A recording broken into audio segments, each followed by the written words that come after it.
ಶರಣ ಜನರ ನಳಿನದೊಳ್ ಪರಿಶೋಧಿಸುತ್ತಿರುವುದು ನಿನ್ನ ಪಾದ. ಸಕಲ ಜೀವಿಗಳ ಹೃದಯದಲ್ಲಿ ವಾಸನಾಗಿ ತಾನೇ ಎಲ್ಲದಕ್ಕೂ ಕಾರಣೀಭೂತನಾಗಿ ತನಗೆ ಮತ್ತೊಂದು ಕಾರಣವಿಲ್ಲದಂತೆ ಸಮಸ್ತ ಲೋಕವನ್ನು ಪಾಲಿಸುತ್ತಿರುವಂತಹ ಅಂತರ್ಯಾಮಿಯಾದಂತಹ ಪರಂಜ್ಯೋತಿ ಪರಶಿವನ ದಿವ್ಯ ರೂಪವನ್ನು ಕಂಗಳಲ್ಲಿ ಕಂಡು ಮನದಲ್ಲಿ ಹಾರೈಸಿ ಭಾವದಲ್ಲಿ ಬೆಳಗಿಸಿ ತರುಮನ ದನವ ವಂಚನೆ ಇಲ್ಲದೆ ಗುರುಲಿಂಗ ಜಂಗಮಕ್ಕೆ ಸಲ್ಲಿಸಿ ಕೃತಾರ್ಥರಾಗಿರುವಂತಹ ಸದ್ಭಕ್ತರ ಪಾದವ ತೋರಿ ಎನ್ನ ಬದುಕಿಸಯ್ಯ ಅಖಂಡೇಶ್ವರ ಅನ್ನುವ ಹಾಗೆ ನಾವೆಲ್ಲ ಈ ಮಾನವ ಜೀವನದ ಪಾರಮಾರ್ಥದ ತಾತ್ವಿಕದ ಸುಖದ ಹೊಳಗಿನಲ್ಲಿ ಶ್ರೀ ಗುರು ತೋರಿದ ಪಥದಲ್ಲಿ ನಡಿಬೇಕು ಅನ್ನುವಂಥ ಅಭಿಲಾಷೆಯನ್ನು ಇಟ್ಟುಕೊಂಡು ಇಂತಹ ಆಧ್ಯಾತ್ಮಿಕ ಕಾರ್ಯಕ್ರಮಗಳನ್ನು ಪ್ರವಚನಗಳನ್ನು ನಮ್ಮ ನಾಡಿನಲ್ಲಿ ಇಂದಿನಿಂದ ಅಲ್ಲ ಬಹುಕಾಲದಿಂದಲೂ ಕೂಡ ನಡೆಸಿಕೊಂಡು ಬರ್ತಾ ಇದ್ದಾರೆ. ಅದರಲ್ಲಿ ಹಲವಾರು ಪ್ರಕಾರಗಳಿದ್ದಾವೆ. ಕೀರ್ತನೆಗಳಿದ್ದಾವೆ, ಪುರಾಣಗಳಿದ್ದಾವೆ, ಗೀತೆಗಳಿದ್ದಾವೆ, ವೇದಗಳಿದ್ದಾವೆ, ಆಗಮಗಳಿದ್ದಾವೆ, ಶ್ರುತಿಗಳಿದ್ದಾವೆ, ಸ್ಮೃತಿಗಳಿದ್ದಾವೆ, ಮತ್ತೆ ವಚನಗಳಿದ್ದಾವೆ, ಪುರಾಣ ಮತ್ತು ಹಳೆಗನ್ನಡದ ಕಾವ್ಯಗಳಿದ್ದಾವೆ. ಇಷ್ಟೆಲ್ಲ ಕೂಡ ಇದೆ. ನಮ್ಮಲ್ಲಿ ದೊಡ್ಡ ಸಂಪತ್ತಿದೆ. ಆದರೆ ಏನು ಮಾಡೋದು? ಇಲ್ಲಿ ರೋಗಿ ಮಲ್ಕೊಂಡಾನೆ ಬೆಡ್ ಮೇಲೆ, ಕಪಾಟದೊಳಗ ಔಷಧ ಇದೆ, ಆ ಕಪಾಟಿನೊಳಗ ಔಷಧ ಐತಿ, ಬೆಡ್ ಮ್ಯಾಗ ರೋಗಿ ಮಲ್ಕೊಂಡಾನ. ರೋಗಿಗೆ ಎದ್ದು ತಗೊಳ್ಳುವಷ್ಟು ತ್ರಾಣಿಲ್ಲ, ಯಾವ ಔಷಧ ಎದಕ್ಕೆ ತಗೋಬೇಕು ಅನ್ನೋದು ಜ್ಞಾನ ಇಲ್ಲ. ಆ ಔಷಧಕ್ಕೆ ಚೈತನ್ಯ ಇಲ್ಲ, ಅದನ್ನ ಕೊಡಾಕ ಒಬ್ರು ಬೇಕಾಗೈತಿ. ಅವ್ರು ಯಾರು ಅಂದ್ರೆ ವೈದ್ಯರು ಅಂತ ಹೇಳ್ತಾರೆ. ಅಲ್ಲಿ ರೋಗಿನೂ ಅದಾನ, ಇಲ್ಲಿ ಕಪಾಟಿನೊಳಗೆ ಔಷಧನೂ ಅದೇ. ಆದರೆ ಆ ಔಷಧ ಆ ರೋಗಿಗೆ ಪ್ರವೇಶ ಆದಾಗ ಆ ರೋಗ ಗುಣ ಆಕೈತಿ. ಆದರೆ ಆ ಔಷಧಿಯನ್ನು ಕೊಟ್ಟು ಆ ರೋಗಿಯನ್ನು ಗುಣ ಮಾಡತಕ್ಕಂತಹ ಒಬ್ಬ ವೈದ್ಯ ಅಲ್ಲಿ ನಡುವಿರಲಿಲ್ಲ ಅಂದ್ರೆ ಆ ರೋಗಿನೂ ಸತ್ತು ಹೋಗ್ತಾನ, ಆ ಔಷಧನೂ ವ್ಯರ್ಥ ಆಗ್ತೈತಿ. ಹಂಗ ಇವತ್ತು ನಮ್ಮನ್ನು ಉತ್ತರಿಸಲಿಕ್ಕೆ ಸಾಕಷ್ಟು ತತ್ವಗಳದಾವ, ಸಿದ್ಧಾಂತಗಳದಾವ, ಮಾನವೀಯ ಮೌಲ್ಯಗಳದಾವ. ಅವುಗಳನ್ನು ಅರ್ಥ ಮಾಡ್ಕೊಳ್ತಕ್ಕಂತಹ ಜನಗಳು ಕೂಡ ನಮ್ಮಲ್ಲಿ ಇದ್ದಾರೆ. ಆದ್ರೆ ಅದನ್ನು ತಿಳಿಸುವಂತಹ ವೈದ್ಯರ ಕೊರತೆ ಈ ನಾಡಿನೊಳಗೆ ಹೆಚ್ಚಾಗ್ತಾ ಇದೆ ಅನ್ನುವಂಥದ್ದನ್ನು ನಾವು ಅರ್ಥ ಮಾಡ್ಬೋದು. ವೈದ್ಯರ ಕೊರತೆ ಬಹಳ ಆಗತ್ತೆ. ಡಾಕ್ಟರ್ ಚಲೋ ಇದ್ರ ಎಂಥ ರೋಗಿನೂ ಆರಾಮ ಮಾಡಿಬಿಡ್ತಾನೆ, ಆತನ ಪುರುಷ ಹಸ್ತ ಅಂತ ಇರ್ತೈತಿ. ಒಬ್ಬೊಬ್ಬ ವೈದ್ಯರದ ಕೈ ಗುಣ ಬಹಳ ಚಲೋ ಅಂತ ಇರ್ತೈತಿ ನೋಡ್ರಿ. ಅವ್ರ ಕೈ ಗುಣ ಬಹಳ ಚಲೋ ಅಂತ ಹೇಳ್ತಿರ್ತಾರೆ. ಹಂಗೆ ಆ ವೈದ್ಯ ಯೋಗ್ಯ ನಿಂತ ಅಂತಂದ್ರೆ ಎಂಥ ರೋಗಿ ಇದ್ರೂ ಕೂಡ ಆತನ ಸ್ಪರ್ಶದಿಂದ, ಆತನ ಮಾತಿನಿಂದ, ಆತನ ಜ್ಞಾನದಿಂದ, ಆತ ಕೊಡತಕ್ಕಂಥ ಔಷಧಿಯಿಂದ ಗುಣ ಆಗಿ ಹೋಗ್ಬಿಡ್ತಾನೆ. ವೈದ್ಯನ ಸರಿ ಇರಲಿಲ್ಲ ಅಂದ್ರೆ ಏನ್ ಮಾಡೋದು? ಬೆಕ್ಕಾದಂತ ಔಷಧಿ ಇದ್ರೂ ರೋಗಿ ಮರಣಕ್ಕೊಳಗಾಗ್ತಾನೆ. ಹಂಗೆ ಇವತ್ತು ಸಮಾಜದೊಳಗೆ ಚಲೋ ಔಷಧ ಐತಿ, ಸಾಕಷ್ಟು ಸಮೃದ್ಧವಾದ ಆಧ್ಯಾತ್ಮಿಕ ಸಂಪತ್ತೈತಿ. ಸಮಾಜ ರೋಗದಿಂದ ನರಳಾಕತೈತಿ. ಸಮಾಜ ಅನ್ನುವಂಥ ರೋಗಿ ಕೋಮುದ್ವೇಷದಿಂದ, ಮತಿಭ್ರಮಣೆಯಿಂದ, ಅಲ್ಪ ಸುಖದಿಂದ, ಅಜ್ಞಾನದಿಂದ ಬಳಲಾಕತೈತಿ. ಅದಕ್ಕೆ ಇಲ್ಲಿ ನಮಗೆ ಯಾರು ಬೇಕಾಗಿತ್ತು ಅಂದ್ರೆ ಸಿದ್ದೇಶ್ವರನಂತ ವೈದ್ಯ ಇದ್ರ ಸಮಾಜ ಸುಧಾರಣೆ ಆಗ್ತದೆ ಅನ್ನುವಂಥದ್ದನ್ನ ನಾವು ನೋಡಬೇಕು. ಹಂಗೆ ಬಂದವರು ವೈದ್ಯರಾಗಿ ಬಂದರು. ಎದಕ್ಕೆ ಬಂದ್ರಂದ್ರ ವೈದ್ಯರಾಗಿ. ಅಪ್ಪ ತುತ್ತು ಗೋಳಿಗೆ ಮೈ ಬಟ್ಟಿಗೆ ಬಂದಿಲ್ಲ ಅಂತಲೇ ಊರು ಉದ್ಧಾರ ಮಾಡಕ್ ಬಂದಾನಂತ ಹೇಳಲಿ ಅಂತ ಹೇಳ್ತಿದ್ರು. ಊರು ಉದ್ಧಾರ ಮಾಡಕ್ ಬಂದಾನ. ಇವರೆಲ್ಲರೂ ತಮಗಾಗಿ ಬಂದವರಲ್ಲ, ಜಗತ್ ಕಲ್ಯಾಣಕ್ಕಾಗಿ ಬಂದವರು, ಮಾನವ ಕಲ್ಯಾಣಕ್ಕಾಗಿ ಬಂದವರು, ಜೀವಿಗಳ ಕಲ್ಯಾಣಕ್ಕಾಗಿ ಬಂದವರು. ಈ ಜೀವಿಗಳ ಕಲ್ಯಾಣಕ್ಕಾಗಿ, ಜಗತ್ ಕಲ್ಯಾಣಕ್ಕಾಗಿ ತಮ್ಮ ತನು ಮನ ಧನವನ್ನ ಗಂಧದ ಕೊರಡಿನಂತೆ ತೇದವರು. ಇವರು ಹೆಂಗ ತೇದ್ರಂದ್ರ ಗಂಧದ ಕೊರಡಿನಂತೆ ತೇದ್ರಂತೆ, ಗಂಧದ ಕೊರಡಿನ. ಅದ ಕಡೆ ಅಕ್ಕ ಮಹದೇವರು ವಚನ ಬರ್ತದ ನೋಡ್ರಿ. ಚಂದನವ ಕಡಿದು ತಂದು ತೈದೊಡೆ ನೊಂದೇನೆಂದು ಕಂಪ ಬಿಟ್ಟಿದ್ದೆ. ಗಂಧದ ಕಟ್ಟಿಗಿನ ನೀವು ಕಡ್ಕೊಂಡು ಬಂದು ಸಾಣಿ ಕಲ್ ಮ್ಯಾಗ ಹಾಕಿ ಗಸ ತಿಕ್ಕುವಾಗ ಇವ ನನ್ನ ಕಡ್ಕೊಂಡು ಬಂದಾನ, ಸಾಲದಕ್ಕ ಸಾಡಿ ಕಲ್ ಮ್ಯಾಗ ಹಾಕಿ ಗಸ ತಿಕ್ಕಾಕತ್ತಾನ ಅಂತೇಳಿ ಅದೇನಾರ ಕೋಪ ಮಾಡಿಕೊಂಡು, ಅದೇನಾರ ಶಟ್ಕೊಂಡು, ಅದೇನಾರ ತನ್ನ ಸುವಾಸನೆಯನ್ನು ಕೊಡೋದು ಬಿಡ್ತೈತೆ ಅಂತ ಹೇಳ್ತಾರ. ಇಲ್ಲ, ನೀವು ಹೆಂಗ ಸಾಡಿ ಕಲಿ ಮ್ಯಾಗ ತಿಕ್ಕತೀರಿ ಹಂಗಂಗ ತಿಕ್ಕಿದಂಗ ಅದರ ವಾಸನೆ ಘಮ ಘಮ ಘಮ ಘಮ ಅನ್ಕೊಂತ ಇಡೀ ಮನೆಯೆಲ್ಲ ಒಣಿಯೆಲ್ಲ ತುಂಬಿ ಬಿಡ್ತೈತಿ. ಹಂಗ ಮಹಾತ್ಮರನ್ನ ಹೆಂಗ ಕಾಡಿದರು, ಹೆಂಗ ಅವ್ರನ್ನ ಬೇಡಿದರು, ಹೆಂಗ ಅವ್ರಿಗೆ ತ್ರಾಸು ಕೊಟ್ಟರು, ಹಂಗಂಗ ಅವರು ಜಗತ್ತಿಗೆ ಕಲ್ಯಾಣನ ಮಾಡಿದ್ರೆ ಹೊರತು ಅವರೆಂದೂ ಕೇಳು ಮಾಡಲಿಲ್ಲ. ಅದಕ್ಕೆ ಮಹಾತ್ಮರು ಜಗದೊಳಗೆ ಬಹಳ ದೊಡ್ಡವರು ಅನ್ನುವಂಥದ್ದನ್ನು ಹೇಳ್ತಾರೆ.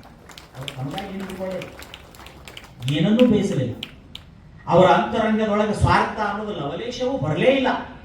ಸ್ವಚ್ಛವಾದ ಬದುಕು, ನಿಶ್ಚಿಂತವಾದ ಬದುಕು, ದೇವರೇ ಅಂಜಿ ನಡೀತಕ್ಕಂಥ ಬದುಕು. ಹೇಳ್ತಿದ್ದಂತ ಅಜ್ಜ, ನಾವು ಸುತ್ತಿದ್ರ ಪರಮಾತ್ಮ ಇದ್ದಲ್ಲಿಗೆ ಬರ್ತಾನೆ ಸುಳ್ತಮ್ಮ. ನೋಡೋರು ಮಾತು ಎಷ್ಟು ನಾವು ನೆಟ್ಟಿಗಿದ್ರ ಅವನ ಇದ್ದಲ್ಲಿ ಬರ್ತಾನಂತ, ಮತ್ ನಾವು ಸೊಟ ಪುಟ್ಟ ಇದ್ರೆ ನಾವು ಹೆಂಗ್ ಬರ್ತಾನ ಅಂತ ಹೇಳ್ತಾರ ಅವ್ರು. ಅವ್ರ ಮಾತುಗಳು ಒಂದು ರೀತಿ ಆ ಬಳ್ಳಾರಿ ಸೀಮೆಯ ಮತ್ತು ರಾಯಚೂರು ಸೀಮೆಯ ಮಾತುಗಳು, ಈ ಕರ್ನಾಟಕದ ಧಾರವಾಡ ಜಿಲ್ಲೆಗೆ ಬಂದ ಮೇಲೆ ಈ ಮಾತು ಮೂರು ಮಿಕ್ಸ್ ಆಗಿ ಮಾತಾಡ್ತಿದ್ರು ಅವ್ರ ಅಜ್ಜರು. ಯಾಕಂದ್ರೆ ಅವ್ರು ಮೂಲತಃ ಆಂಧ್ರ ಪ್ರದೇಶದವರು.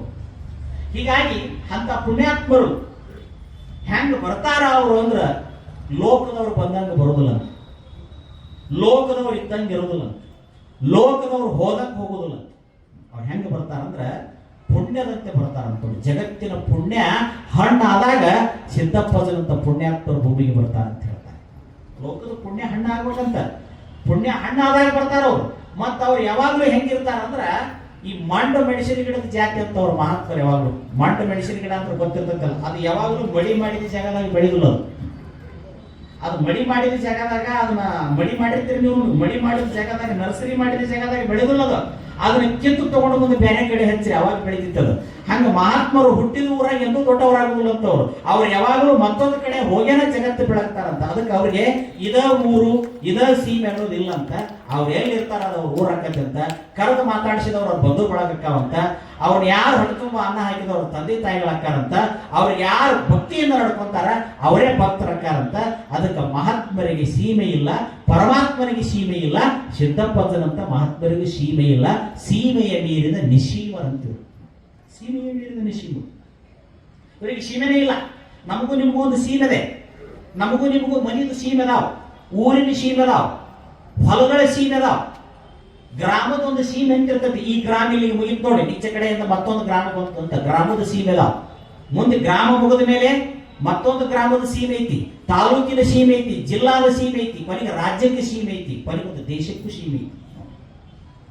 ಎಲ್ಲವೂ ಸೀಮೆಗೆ ನಮಕ್ಕವು. ನಮ್ಮ ಸೀಮೆಗೆ ನೀವ್ ಯಾಕೆ ಬಂದ್ರೆ ಅಂತ ಅವ್ರು ಜಗಳ ತೆಗಿತಾರ, ಅವ್ರ ಸೀಮೆಗೆ ನೀವ್ ಯಾಕೆ ಬಂದ್ರೆ ಅಂತ ಇವ್ರು ಜಗಳ ತೆಗಿತಾರ. ಹೊಡೆದ್ಬಿಟ್ರು ನೋಡ್ರಿ ಟ್ರಂಪ್ ಮತ್ತು ನೆತನ್ಯಾಹು ಕೂಡಿ ಇರಾನ್ ಹೊಡೆದ್ಬಿಟ್ರು. ಇನ್ನು ಮೂರನೇ ಮಹಾಯುದ್ಧ ಚಲೋ ಆಗತ್ತೀವಿ. ಇನ್ನು ಬಹುಶಃ ಶರಣರ ಕಾಲಜ್ಞಾನಗಳಿಗೆ ಸತ್ಯಕ್ಕವೇನು ಅಂತ ಹೇಳ್ತೈತಿ. ನಕ್ಷತ್ರಗಳು ಉದರ್ಯಾವ ಭೂಮಿಯು ನಡುಗೀತ. ನೋಡಿ ಹೇಳ್ಯಾರ ದೊಡ್ಡವರು, ನಕ್ಷತ್ರಗಳು ಉದರ್ಯಾವ ಭೂಮಿಯು ನಡುಗೀತ, ರಾಕ್ಷಸರೆಲ್ಲ ಹದವಾಗಿ ಹೋದಾಗ ರಕ್ಷೀಪ ಬಸವಣ್ಣ ಬರ್ತಾನ ಸುವಿ ಅಂತ ಒಬ್ಬ ನೀಲಮ್ಮ ಕಾಲಜ್ಞಾನ ಬರೀತಾನೆ. ನಾವೇನೋ ತಿಳ್ಕೊಂಡ್ಬಿಟ್ಟಿದ್ವಿ, ದೊಡ್ಡವ್ರ ಮಾತಂದ್ರೆ ನಾವು ಉಡಾಪೆ ಮಾಡಿದ್ವಿ. ದೊಡ್ಡವ್ರ ಮಾತಂದ್ರೆ ಒಂದು ಮನಿ ಉಡಾಪೆ, ಏನ್ ಹೇಳ್ತಾರ ಬಿಡ ಅವ್ರು, ಇವ್ರು ಏನ್ ಹೇಳ್ತಾರ ಬಿಡ ಅಂತ ನಾವು ಇಲ್ಲ. ಅವ್ರು ಹೇಳಿದ್ದು ಕರೆ ಐತಿ, ನಿಮ್ಗೆಲ್ಲ ಗೊತ್ತಿರ್ಬೇಕು. ನಾವೆಲ್ಲ ಸಣ್ಣವ್ರಿದ್ದಾಗ ಈ ಕೈಯಾಗ ಕದ್ದಿಲ್ ಹಿಡ್ಕೊಂಡು ಲಾಟನ್ ಹಿಡ್ಕೊಂಡು ಹೊತ್ತು ಮುಳುಗಿದ ಮೇಲೆ ಸಾರು ಜಂಗಮ ಅಂತ ಬರ್ತಿದ್ರು. ಕೊಡಿ ಇರ್ತಿತ್ತು ಕೈಯಾಗ, ಒಂದು ಕೈಯಾಗ ಲಾಟನ್ ಇರ್ತಿತ್ತು, ಸಾಕು ಅಂತ ಬರ್ತಿದ್ರು. ಅವ್ರು ಹೆಚ್ಚು ಕಡಿಮೆ ಕೊಡೆಕಲ್ ಬಸವಣ್ಣ ಅವ್ರ ಕಾಲಜ್ಞಾನ, 12ನೇ ಶತಮಾನದ ಶರಣರ ಕಾಲಜ್ಞಾನ ಹೇಳ್ಕೊಂತ ಬರ್ತಿದ್ರು. ಅವ್ರು ಬಂದಾಗ ಲಕ್ಷ್ಯ ಕೊಟ್ಟು ಕೇಳೋರು ಇದ್ರು ಅವ್ರ ಮಾತನ್ನು. ಇನ್ನು ಕೆಲವರು ಅವ್ರ ಮಾತುಗಳನ್ನು ಉಪೇಕ್ಷೆ ಮಾತಾಡೋರು ಇದ್ರು. ಇವೇನ್ ಹೇಳ್ತಾನ ಏನಾರ ಅಂತ ಹೇಳಿ ನೋಡ್ರಿ. ಅವ್ರು ಹೇಳ್ತಿದ್ರು, ದೊಡ್ಡವ್ರು ಹೇಳ್ತಿದ್ರು. ಅವ್ರು ಹೆಂಗ್ ಹೇಳ್ತಿದ್ರು ಅಂದ್ರೆ ಎತ್ತಿಲ್ಲದ ಬಂಡಿ ಎಳಿತಾವ ಕೇಳಿರಣ್ಣ ಅಂತ ಹೇಳ್ತಿದ್ರು. ಎತ್ತಿಲ್ಲದ ಬಂಡಿ ಎಳಿತಾವ ಕೇಳಿರಣ್ಣ ಅಂತ ಹೇಳ್ತಿದ್ರು. ಎತ್ತಿಲ್ಲಾರದ ಬಂಡಿ ಎಳಿತಾವಂತ ಏನು ನೀನ್ ಹೆಂಗ್ ಹೋಗಿ ಬರ್ತೀನಿ ಅಂತ ಕೇಳೋರು ಅವ್ನು ಸ್ವಾಮಿನ. ಏನ್ ನೀ ನಗ ಕೊಡಕ್ ಬರ್ತೀನಿ, ನೀ ಹೆಗಲ್ ಕೊಡಕ್ ಬರ್ತೀನಿ. ಇಲ್ಲಪ್ಪ ದೊಡ್ಡವ್ರು ಹೇಳ್ಯಾರೋ ಎತ್ತಿಲ್ಲದ ಬಂಡಿ ಎಳಿತಾವಂತ. ನೋಡ್ರಿ ಇವತ್ತು ಎತ್ತಿಲ್ಲದ ಬಂಡಿ ಎಳಿತಾವ. ರೋಡಿನಾಗ ಹೋಗುವಂತ ಗಾಡಿ ಮೋಟರ್ಗಳಿಗೆಲ್ಲ ಎತ್ತ ಇಲ್ಲ, ಬಂಡಿ ತಾವ ಎಳಿತಾವ. ಎತ್ತಿಲ್ಲದ ಬಂಡಿ ನಾವು ಊರೆಲ್ಲ ಸುರುಗಿ ಸುತ್ತಾವ ಕೇಳಿರಣ್ಣ ಅಂತ ಹೇಳಿದ್ರು. ಏನಂತ? ಊರು ಸುರುಗಿ ಸುತ್ತಾವ. ಇವೇನು ಊರು ಸುರುಗಿ ಸುತ್ತಿ ಊರಾಗಿನ ಮಂದಿದೆಲ್ಲ ಲಗ್ನ ಮಾಡ್ಬೇಕಂತ ಮಾಡ್ಯಾರ ಸ್ವಾಮಿ ಅಂತ ಬೈತಿದ್ರು. ನೀವ ಊರಿಗೆ ಸುರುಗಿ ಸುತ್ತಿ ಊರ್ ಮಂದಿನೆಲ್ಲ ಒಮ್ಗೆ ನೀರು ಹಣಿಸಿ ಲಗ್ನ ಮಾಡ್ಬೇಕಂತ ಮಾಡ್ಯ ನೀವ. ಇಲ್ಲ, ಊರು ಸುರುಗಿ ಸುತ್ತಾವ ಅಂತ ಹೇಳಿದ್ದು ಕರೆನಾ ಅದು. ನೋಡಿರ್ಬೇಕಾದ್ರೆ ನಿಮ್ ಮ್ಯಾಗ ಲೈಟಿನ ಸರ ಎಲ್ಲಿ ಬೇಕಾದ್ರೆ ಹೇಳ್ದಾರ ನೋಡಿ. ನಮಗೂ ಇಲ್ಲಿ ಯಾವ್ದಾರ ವಯರ್ ಎಲ್ಲಿ ಬೇಕಾದ್ರೆ ಹೇಳ್ದಾರ. ಇವು ಕಟ್ ಆಗುವ ಅಂದ್ರೆ ನಮ್ದು ಮುಗದ ಹೋಗ್ತದೆ. ನಮಗೆ ಕೇಳಂಗಿಲ್ಲ, ನಾವು ನಿಮಗೆ ಕೇಳಂಗಿಲ್ಲ. ಎಲ್ಲಿ ಬೇಕಾದ್ರೆ ರೋಡ್ ಗುಂಟ ಎಳಿತಾರ, ಮನಿ ಗುಂಟ ಎಳಿತಾರ, ಮನಿ ಮ್ಯಾಗ ಎಳಿತಾರ, ಎಲ್ಲಿ ಬೇಕಾದ್ರೆ ಸುರುಗಿ ಸುತ್ತ್ಯಾವ ನೋಡ್ರಿ. ಅಂದ್ರೆ ಎಲ್ಲಿ ಬೇಕಾದ್ರೆ ತಂತಿ ಬೇಲಿಗಳು ಬರ್ತಾವ, ಅದಕ್ಕೆ ಊರೆಲ್ಲ ಸುರುಗಿ ಸುತ್ತ್ಯಾವ ಕೇಳಿರಣ್ಣ ಅಂತ ಹೇಳಿದ್ರು. ಅದ್ಭುತ ಮಾತು. ಬಾಯಿಗೆ ಜಾಳಿಗೆ ಬರ್ತಾವ, ಬಗಲಿಗೆ ಜೋಳಿಗೆ ಬರ್ತಾವ ಅಂತ ಹೇಳಿದ್ರು. ಬಾಯಿಗೆ ಜಾಳಿಗೆ ಬರ್ತಾವ ಅಂದ್ರೆ ಬಂದು ನೋಡ್ರಿ ಮಾಸ್ಕ್ ಬಂದು, ಮಾಸ್ಕ್ ಅಂತ ಏನ್ ಬಂದ್ವಲ್ಲ ಅವು ಜಾಳಿಗೆನ ಅವು. ಎತ್ತಿನ ಬಾಯಿಗೆ ತರ್ಕರ್ಗಳ ಬಾಯಿಗೆ ಹಾಕ್ತಿದ್ವಿ, ಪರಮಾತ್ಮ ನೋಡೋ ಮಟ್ಟ ನೋಡಿ ನಮ್ಮ ಬಾಯಿಗೆ ಹಾಕಿಸ್ಬಿಟ್ಟ. ಸುಮ್ಮನೆ ಕುಂದರಲ್ಲಿ ನೋಡೋ ದಿವಸ ಏನಾಕೈತೆ ಅಂತೇಳಿ ನಮ್ಮ ಬಾಯಿಗೆ ಬಂದ್ಬಿಡ್ತದೆ. ಬಗಲಿಗೆ ಜೋಳಿಗೆ ಬರ್ತಾವ ಅಂದ್ರೆ ಹೆರಿಟಿ ಬ್ಯಾಗ್ ಅಂತ. ಬಗಲಿಗೆ ಜೋಳಿಗೆ ಅಂತ ಬಹಳ ಮಂದಿ ಕೇಳ್ತಿದ್ರು. ಹೆರಿಟಿ ಬ್ಯಾಗ್ ಅಂತ ಇರ್ತಾವ ನೋಡ್ರಿ, ಬಗಲಿಗೆ ಇರ್ತಾವ, ಬಗಲಿಗೆ ಜೋಳಿಗೆ ಬರ್ತಾವ. ಹೆಣ್ಣು ಗಂಡಿಗೆ ಒಂದೇ ಬಟ್ಟೆಗಳು ತೊಡುವ ಕಾಲ ಬರ್ತದಣ್ಣ ಅಂತ ಹೇಳಿದ್ರು. ಈಗ ನೋಡ್ರಿ ಕಾಲೇಜ್ ಹೋಗಿರ್ತಾವ ಹೆಣ್ಣುಡ್ರು ಗಂಡು ಹುಟ್ಟು ಎರಡು ಒಂದೇ ಡ್ರೆಸ್ ಇರ್ತಾವ. ಹೆಣ್ಣುಡಿಗೆ ಗಂಡುಡಿಗೆ ಕಾಣೋದೇ ಇಲ್ಲ. ಹೆಣ್ಣು ಗಂಡಿಗೆ ಒಂದೇ ಡ್ರೆಸ್ಗಳು ಬರ್ತಾವ, ಒಂದೇ ಬಟ್ಟೆಗಳು ಉಡುಗೆ ತೊಡುಗೆಗಳು ಬರ್ತಾವ ಕೇಳಿರಣ್ಣ ಅಂತ ಹೇಳಿದ್ರು. ಮಾಯದ ಪೆಟ್ಟಿಗೆಗಳು ಮನೆ ಮನೆಯ ಹೋಗ್ತಾವ ಕೇಳಿರಣ್ಣ ಅಂತ ಹೇಳಿದ್ರು. ಮಾಯದ ಪೆಟ್ಟಿಗೆ ಅಂದ್ರೆ ಗೊತ್ತಾಗ್ತದೆ, ಎಲ್ಲರ ಮನೆಗೂ ಟಿವಿ ಅದಾವ, ಅದ್ರ ಬಗ್ಗೆ ಏನು ಹೇಳೋ ಅವಶ್ಯಕತೆ ಇಲ್ಲ. ಕಲ್ಲಿನ ಕೋಳಿಗಳ ಕೂಗ್ಯಾವ ಕೇಳಿರಣ್ಣ ಅಂತಿದ್ರು. ಕಲ್ಲಿನ ಕೋಳಿ ಅಂದ್ರೆ ಬೇರೆ ಯಾವ ನಿಮ್ಮ ಕೈಯಾಗಿನ ಮೊಬೈಲ್ ಅವು, ಆ ಕೋಳಿ ಹೊತ್ತಿಗೆ ವೇಳೆ ಏನಾದ್ರು ಕೂಗ್ತಾವ. ಈ ಕೈಯಾಗ ಕೋಳಿ ಅಂತೂ ಯಾವ ಹೊತ್ತಿನಾಗ ಬೇಕಾದಲ್ಲಿ ಕೂಗ್ತಾವ. ಅವ್ ಟೈಮ್ ಇಲ್ಲ, ಅವ್ರಿಗೆ ಕೂಗಿದ್ದ. ಈ ಕಲ್ಲಿನ ಕೋಳಿ ಯಾರ ಕೈಯಾಗ ಅದಾವ, ಅವ್ರ ಬುದ್ಧಿ ಹಾಳಾಗ್ಯಾವ, ಅವ್ರ ಮನಸ್ಸು ಹಾಳಾಗ್ಯಾವ, ಅವ್ರ ನಿದ್ದೆ ಹಾಳಾಗ್ಯಾವ, ಅವ್ರ ಮನೆ ಹಾಳಾಗ್ಯಾವ, ಅವ್ರ ಕುಟುಂಬ ಹಾಳಾಗ್ಯಾವ. ಗಂಡನ ಹೆಂಡತಿ ಮಾತಾಡಿಸೋಳು, ಹೆಂಡತಿನ ಗಂಡ ಮಾತಾಡಿಸೋಳು, ತಂದೆ ತಾಯಿನ ಮಕ್ಕಳು ಮಾತಾಡಿಸೋಳು, ನಮ್ಮಂತ ಸ್ವಾಮಿಗಳು ಅದಿರೇ ಇಲ್ಲ ಅಂತ ಕೇಳೋರು ಸಹಿತ ಇಲ್ಲ ಮಾಡಿಬಿಟ್ಟಾರೆ. ಯಾವುದು ಕಲ್ಲಿನ ಕೋಳಿ ನೋಡಿ. ಒಬ್ಬ ಸ್ವಾಮಿಗಳು ಅತ್ತೆ ಒಬ್ಬ ಹೆಣ್ಮಗಳು ಆದ್ನು ಸುಮ್ಮನೆ ನಡೆದ ಕತಿ. ಯಪ್ಪ ನಮ್ಮ ಹುಡುಗಿ ಸಾಲಿಗೆ ಹೋಗಿದ್ದು ಹೊಳೆ ಬಂದೇ ಇಲ್ಲ. ಹ್ಯಾಂಗ ಹೋಗಿದ್ಲಕ್ಕಿ ಅವರಪ್ಪ ಕೈಯಾಗ ಒಂದು 25,000 ರೆಡ್ಮಿ ಫೋನ್ ಕೊಟ್ಟಿದ್ದ. ಅದು ಕಳೆದ ಮೇಲೆ ಬರ್ತಾಳ ಹೋಗಂತ. ಕರೆಕ್ಟ್ ವಿಷಯ ಅದು ಕಳೆದ ಮೇಲೆ ಹೊಳೆ ಬರ್ತಾಳ ಹೋಗುವ, ಏನು ಅದಕ್ಕಂತಿಲ್ಲ. ಅಂದ್ರೆ ಈ ಮೊಬೈಲ್ಗಳು ಏನು ಮಾಡಾಕತ್ತಾವಪ್ಪ ಅಂದ್ರೆ ನಮ್ಮನ್ನ ಹಾದಿ ತಪ್ಪಿಸ್ತಾವೆ, ಶೂನ್ಯ ಜ್ಞಾನಕ್ಕೆ ಹೋಯ್ತಾವ, ನಮ್ಮನ್ನ ಡಿಪ್ರೆಷನ್ಗೆ ಹೋಯ್ತಾವ, ಖಿನ್ನತೆಗೆ ಹೋಯ್ತಾವ. ಸೈನ್ಸ್ ಹೇಳಕತ್ತತಿ ಇನ್ನು ಒಂದು 4-5 ವರ್ಷಕ್ಕೆ ಇಂಡಿಯಾದೊಳಗೆ ಪ್ರತಿ 3 ಮಂದಿ ಯುವಕರೊಳಗ 5 ಮಂದಿ ಯುವತಿಯರೊಳಗ ಒಬ್ಬರ ಡಿಪ್ರೆಷನ್ಗೆ ಒಳಗಾದವರು ಸಿಗ್ತಾರಂತೆ. ಡಿಪ್ರೆಷನ್ ಅಂದ್ರೆ ಮಾನಸಿಕ ಒತ್ತಡಕ್ಕೆ ಒಳಗಾದವರು ಸಿಗ್ತಾರಂತೆ. ಇದಕ್ಕೆ ಕಾರಣ ಏನಂದ್ರೆ ಅತಿಯಾದ ತಂತ್ರಜ್ಞಾನದ ಮೇಲೆ ಮನುಷ್ಯ ಅವಲಂಬನೆಯಾಗಿರುವುದೇ ಕಾರಣ. ಮತ್ತಿನ್ಯಾವುದು ಕಾರಣ ಏನು? ತಂತ್ರಜ್ಞಾನ ಅಂದ್ರೆ ಇದೇನು ಬಂತು ನೋಡಿ, ಇದು ಸದ್ಯ 3G 4G 5G ಮತ್ತೀಗ AI ಬಂತಲ್ಲ, ಇದ್ರ ಮ್ಯಾಗ ಅವಲಂಬನ ಆಗುದು. ಒಂದು ಕಾಲಕ್ಕೆ ಬೀಗರು ಇನ್ನೂ ಒಣೆಯಾಗದಾರ ಅಂದ್ರೆ ಬೀಗರು ಬಂದ್ರ ಅಂತಿದ್ರು. ಈಗ ಬೀಗರು ಬಂದು ಮನ್ಯಾಗ ಕುಂತ್ರು ಬಂದಾರ ಅನ್ನೋದು ಗೊತ್ತಾಗೋದಿಲ್ಲ ನಾವು, ಯಾಕಂದ್ರೆ ಮೊಬೈಲ್ನಾಗೆ ಇರ್ತೀವಿ ನಾವು ನೋಡಿ.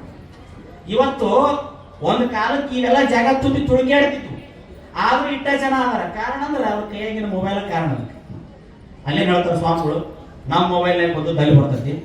ಅಂದ್ರೆ ಮನುಷ್ಯ ಅತಿ ವಿಜ್ಞಾನ ಮತ್ತು ತಂತ್ರಜ್ಞಾನಕ್ಕೆ ಒಳಗಾದ ಅಂದ್ರ ತನ್ನ ಮನೋಸ್ಥಿತಿಯನ್ನು ಕಳ್ಕೊಂತ ಬರ್ತಾನ, ಡಿಪ್ರೆಷನ್ಗೆ ಒಳಗಾಗ್ತಾನ. ಡಿಪ್ರೆಷನ್ಗೆ ಒಳಗಾದಂದ್ರೆ, ಮನೋರೋಗಕ್ಕೆ ಒಳಗಾದಂದ್ರೆ ಜೀವನವನ್ನು ಎದುರಿಸುವಂತ ಶಕ್ತಿ ಅವನಿಗೆ ಬರೋದಿಲ್ಲ. ಒಂದು ಆತ್ಮಹತ್ಯೆ ಮಾಡ್ಕೊತಾನೆ, ಇಲ್ಲ ಹುಚ್ಚಕ್ಕ ನೀವೆರಡ, ಮತ್ತಿನ್ನೇನಾಗಕ್ಕೆ ಸಾಧ್ಯ ಇಲ್ಲ. ಜೀವನವನ್ನು ಎದುರಿಸೋ ತಾಕತ್ತು ಅವನಿಗೆ ಬರೋದಿಲ್ಲ. ಅದಕ್ಕೆ ನಮ್ಮ ಶರಣರು ಮಹಾತ್ಮರು ಬದುಕನ್ನ ಜೀವನವನ್ನು ಎದುರಿಸಬೇಕಾದ್ರೆ ಬದುಕನ್ನ ಚಲೋ ಬದುಕಿದವರ ಸಾನ್ನಿಧ್ಯದಾಗ ಕುಂತರಬ, ಒಂದು ಆ ಮಾತುಗಳನ್ನು ಹೇಳೋರ ಹಂತಕ್ಕೆ ಹೋಗ್ಯಾರಬ, ಇಲ್ಲ ಅವ್ರ ನೆಳ್ಳರ ಒಂದಿಟ್ಟು ಪಡಿಸ್ಕೊಂಡು ಬಾ ಅಂತ ತಿಳ್ಕೊಂಡು ಹೇಳ್ತಿದ್ರು ನಮ್ಮ ಹಿಂದಿನ ಕಾಲದಲ್ಲಿ. ಹಂಗಿತ್ತು ನಮ್ಮ ಕಾಲ. ಇವತ್ತು ನಾವು ದೊಡ್ಡವ್ರು ಹೇಳೋ ಮಾತುಗಳನ್ನು ತಲೆ ಇಟ್ಟುಕೊಳ್ಳಿಲ್ಲ. ಸಾರೋ ಐನಾರು ಬಂದ್ರು ಅವ್ರ ಮಾತು ಉಪೇಕ್ಷೆ ಮಾಡಿದ್ವಿ, ಉಡಾಪೆ ಮಾಡಿದ್ವಿ. ಜಗತ್ತಿಗೆ ಹಾಕ್ತತಿಗೆ ಅಂತ ಬರ್ದಿದ್ದಾವ, ಲಾಕ್ಡೌನ್ ಅಂತ ಆಗೋತೀಗ ಅದು ಕೂಡ ಬಂದೋಯ್ತು. ಇನ್ನು ಮುಂದೂ ಭಾಳ ಹೇಳನವ, ನೀವು ಇದ್ದೀವಿ ಅಂತೀರಿ, ಭೂಮಿ ಎದ್ದೆದ್ದು ಓಡಿಸ್ತೈತಿ, ಮಳೆಗಳೆಲ್ಲ ಮುಗಿಲು ಸೇರ್ತಾವ, ಗುಡುಗು ಸಿಡಲುಗಳು ಮಾಯಕ್ಕವ, ಕುಡದೇ ಇಲ್ಲಂದ್ರೆ ನೀರು ಸಿಗಲಾರದ ಕಾಲ ಬರ್ತೈತಿ, ಹುಡುಕಾಡಿದ್ರೆ ಎಲ್ಲಿನೂ ನೋಡಿದ್ರೆ ಮನುಷ್ಯರಿಗೆ ನೆಮ್ಮದಿ ಇಲ್ಲದ ಕಾಲ ಬರ್ತೈತಿ ಅಂತ ಹೇಳ್ತಾರೆ. ಇದೆಲ್ಲ ಯಾಕೆ ಆಕೈತಿ ಅಂದ್ರೆ ಭೂಮಿಯ ಮೇಲೆ ಭಕ್ತಿ ಕಡಿಮೆ ಆದಾಗ ಈಗೆಲ್ಲ ಅನರ್ಥಗಳು ಹೆಚ್ಚಾಕವ ಅಂತ ಹೇಳ್ತಾರೆ. ಭಕ್ತಿ ಮತ್ತು ಜ್ಞಾನ ಮತ್ತು ವೈರಾಗ್ಯ ಇವು 3 ಕಡಿಮೆ ಆಗಬಾರ್ದು. ಮಠದಲ್ಲಿರುವಂತ ಸ್ವಾಮಿಯೊಳಗ ವಿರಕ್ತಿ ಇರ್ಬೇಕಂತ. ಏನಿರ್ಬೇಕಂತ ಅವನಲ್ಲಿ ವಿರಕ್ತಿ ಇರಬೇಕು. ಮಠದಲ್ಲಿರುವಂತ ಸ್ವಾಮಿ ವಿರಕ್ತಿ ಇರಬೇಕು. ಮನೆಯಾಗಿರುವಂತ ಭಕ್ತನಲ್ಲಿ ಏನಿರಬೇಕು? ಭಕ್ತಿ ಇರಬೇಕು. ಭಕ್ತರೊಳಗ ಭಕ್ತಿ, ಸ್ವಾಮಿಯಲ್ಲಿ ವಿರಕ್ತಿ. ಭಕ್ತಿ ವಿರಕ್ತಿ ಇವೆರಡೂ ಇದ್ದು ಅಂದ್ರೆ ಜಗತ್ತಿಗೆ ಮುಕ್ತಿ ಆಕತಿ ಸರ್ವಜ್ಞ ಅಂತ ಹೇಳಿದ ನೋಡಿ. ಭಕ್ತರೊಳಗೆ ಭಕ್ತಿ ಇರಬೇಕು. ಜಂಗಮನಲ್ಲಿ ಅಥವಾ ಸ್ವಾಮಿಯಲ್ಲಿ ವಿರಕ್ತಿ ಇರಬೇಕು. ಸಿದ್ದಪ್ಪನಂತೆಗೆ ವಿರಕ್ತಿ ಇತ್ತು, ಸಿದ್ದಪ್ಪನಂತೆಗೆ ವಿರಕ್ತಿ ಇತ್ತು, ಸಿದ್ದಾರೂಢನಂತೆಗೆ ವಿರಕ್ತಿ ಇತ್ತು, ಅತಣಿ ಶಿವಯೋಗಿಗಳಂತೆಗೆ ವಿರಕ್ತಿ ಇತ್ತು, ಹಾನಗಲ್ ಕುಮಾರಸ್ವಾಮಿಗಳಂತೆಗೆ ವಿರಕ್ತಿ ಇತ್ತು, ಧಾರವಾಡ ಮೃತ್ಯುಂಜಯಪ್ಪಗಳಂತೆಗೆ ವಿರಕ್ತಿ ಇತ್ತು. ಹಂಗೆ ವಿರಕ್ತಿನೂ ಇತ್ತು, ಹಂಗೆ ನಡ್ಕೊಳ್ಳುವಂತ ಭಕ್ತರಲ್ಲಿ ಭಕ್ತಿನೂ ಇತ್ತು. ಆ ಜಂಗಮನ ವಿರಕ್ತಿ, ಭಕ್ತನ ಭಕ್ತಿ ಎರಡೂ ಕೂಡಿದಾಗ ಇವತ್ತು ಕನ್ನಡ ನಾಡು ಕಲ್ಯಾಣವಾಯಿತು, ಕಲ್ಯಾಣವಾಯಿತು, ಕಲ್ಯಾಣವಾಯಿತು. ಎಲ್ಲಿ ಕಲ್ಲು ಇದ್ದೀರಿ, ಕಲ್ಲು ತಗೊಂಡು ಒಳಗೆ ಹೊರಗೆ ಒಬ್ಬೊಬ್ಬ ಮಹಾತ್ಮ ಹುಡ್ತಾನ್ರಿ. ಇದು ಜಗತ್ತಿನ ಯಾವ ಮೂಲೆಗೂ ಸಾಧ್ಯ ಇಲ್ಲ, ಇದು ಭಾರತದಲ್ಲಿ ಮಾತ್ರ ಸಾಧ್ಯ, ಭಾರತದಲ್ಲಿ ಮಾತ್ರ ಸಾಧ್ಯ. ಭಾರತದಲ್ಲಿ ಹುಟ್ಟಿದಷ್ಟು ಮಾತ್ರ ಇಲ್ಲಿ ಹುಟ್ಟಿಲ್ಲ. ಯಾವ್ದಾರ ಒಂದು ಊರಿಗೆ ಹೋಗ್ರಿ, ಆ ಊರಾಗ ಒಂದು ಮಠ ಇರಕಬೇಕು, ಅಲ್ಲೊಬ್ಬ ಮಹಾತ್ಮ ಆಗಿ ಹೋಗಿರಕಬೇಕು, ಆ ಮಹಾತ್ಮನ ಗದ್ದಿಗೆ ಆಗಿರಕಬೇಕು. ಕಾರಣ ಇದು ಮಹಾತ್ಮರು ನಡೆದಾಡಿದ ನೆಲ, ಪುಣ್ಯದ ನೆಲ ಇದು. ಕಾರಣ ಅವರಲ್ಲಿ ಹಂಗೆ ಭಕ್ತಿ ಇತ್ತು, ಅವರಲ್ಲಿ ಹಂಗೆ ಭಕ್ತಿ ಇತ್ತು. ಜಂಗಮನಲ್ಲಿ ವಿರಕ್ತಿ ಇತ್ತು. ಎಂಥ ಜಂಗಮರಿದ್ರು ಗೊತ್ತ ನಮ್ಮಲ್ಲಿ, ಎಂಥ ಜಂಗಮರಿದ್ರು, ಎಂತೆಂಥವರಿದ್ರು. ಪೂಜ್ಯರಾದ ಅತಣಿಯ ಶಿವಯೋಗಿಗಳು ಲಿಂಗಾರ್ಚನೆಗೆ ಕುಂತುಕೊಂಡು, ಪೂಜೆಗೆ ಕುಂತುಕೊಂಡು ತಮ್ಮ ಲಿಂಗ ಪೂಜಾ ಮುಗಿಸಿಕೊಂಡಾಗ 2 ನಿಮಿಷ ಅವ್ರಿಗೆ ಏನಾದ್ರು ಪ್ರಸಾದದ ತಟ್ಟಿ ಒಳಗ ಪ್ರಸಾದ ಎಡಿ ಆಗುದು ಲೇಟ್ ಆತಂದ್ರ, ಯಾಕೆ ಇವತ್ತು ಲಿಂಗಯ್ಯನಿಗೆ ಹಸಿವಿಲ್ಲ ಅಂತ ಬಿಡಪ್ಪ ಅಂತ ಎದ್ದು ಬಿಡ್ತಿದ್ರು. ಲಿಂಗಯ್ಯಗೆ ಹಸಿವಿಲ್ಲ ಅಂತ ಎದ್ದು ಬಿಡ್ತಿದ್ರು, ಲಿಂಗಯ್ಯ ಹಸಿವಿಲ್ಲ ಅಂತ ಎದ್ದು ಬಿಡ್ತಿದ್ರು. ಎಷ್ಟೋ ಅವರಲ್ಲಿ ಸಿದ್ದಪ್ಪನಂತ ಪುಣ್ಯಾತ್ಮರಿಗೆ ಯಾರಾದ್ರೂ ತಂದು ಕೊಟ್ರೆ ತಗೊಳ್ಳೋರು, ತಂದು ಕೊಡಲಿಲ್ಲ ಅಂತಂದ್ರೆ ನೀ ಇವತ್ತು ಹೋಗಿ ತಗೊಂಡ ಬಾ ಅಂತ ತಿಳ್ಕೊಂಡು ಒಂದು ದಿನ ಅವ್ರ ಬಾಯಾಗ ಮಾತಾ ಬರಲಿಲ್ಲ, ಒಂದು ದಿನ ಅವ್ರ ಬಾಯಾಗ ಬರಲಿಲ್ಲ. ಅವ್ರ ಚರಿತ್ರೆಯಲ್ಲಿ ಬರ್ತೈತಿ, ಸಿದ್ದಪ್ಪನ ಹಿಡಿದು ನಾನು ನನ್ನ ಮನೆ ಹಿಡಿದು ಜೋಪಾನ ಮಾಡಿ ಅನ್ನುವಂತ ಒಬ್ಬ ಭಕ್ತರು ಹುಟ್ಟಕ್ಕೆ ಸಾಧ್ಯ ಇಲ್ಲ ಅಂತ. ಅಂದ್ರೆ ಯಾರ ಮ್ಯಾಗೂ ಅವಲಂಬನ ಅವ್ರು ಆಗಿರಲಿಲ್ಲ. ಮಹಾತ್ಮರು ಪರಾವಲಂಬಿಗಳಲ್ಲ, ಅವರು ಸ್ವಯಂಭೂ ಸ್ವರೂಪರಾಗಿದ್ರು, ಸ್ವಯಂಭೂ ಸ್ವರೂಪರಾಗಿದ್ರು, ಸ್ವಯಂಭೂ ಸ್ವರೂಪ. ಜಗದ ಹಂಗ ಇದ್ದಿದ್ದಿಲ್ಲ ಅವ್ರಿಗೆ, ಜಗದ ಹಂಗ ಇದ್ದಿದ್ದಿಲ್ಲ ಅವ್ರಿಗೆ, ಜಗತ್ತಿನ ಜನರ ಹಂಗ ಇದ್ದಿದ್ದಿಲ್ಲ ಅವ್ರಿಗೆ. ಇದು ಬೇಕು, ಇದು ಬೇಕು, ಇದು ಬೇಕು ಅನ್ನುವಂಥ ಭ್ರಮೆನೇ ಅವ್ರಿಗೆ ಇದ್ದಿದ್ದಿಲ್ಲ. ಏನಿದ್ದುದನ್ನು ಎಲ್ಲವನ್ನೂ ಕೂಡ ಪರಮಾತ್ಮನ ಸ್ವಂತ, ಅದು ಪರಮಾತ್ಮನ ಸಲ್ಲಿ. ಜಗತ್ತಿನ ಜೀವಿಗಳ ಕಲ್ಯಾಣ ಆಗಲಿ, ನನಗೇನು ಬೇಡ, ನನಗೇನು ಬೇಡ, ನನಗೇನು ಬೇಡ. ಅಪ್ಪ ಏನು ಬೇಕು, ಒಂದು ಹರಕ ಕಂಬಳಿ, ಒಂದು ಮುರುಕು ಚಾದಾರ, ಅವ್ರು ಮಲ್ಕೊಂಡ್ರಂದ್ರ ಆ ಕೈಯ ಅವ್ರಿಗೆ ದೀಪ ಹಾಕಿತ್ತು, ಮುಗಿಲ ಅವ್ರಿಗೆ ಬದುಕಿ ಹಾಕಿತ್ತು, ಭೂಮಿನ ಅವ್ರಿಗೆ ಹಾಸಿಗೆ ಹಾಕಿತ್ತು.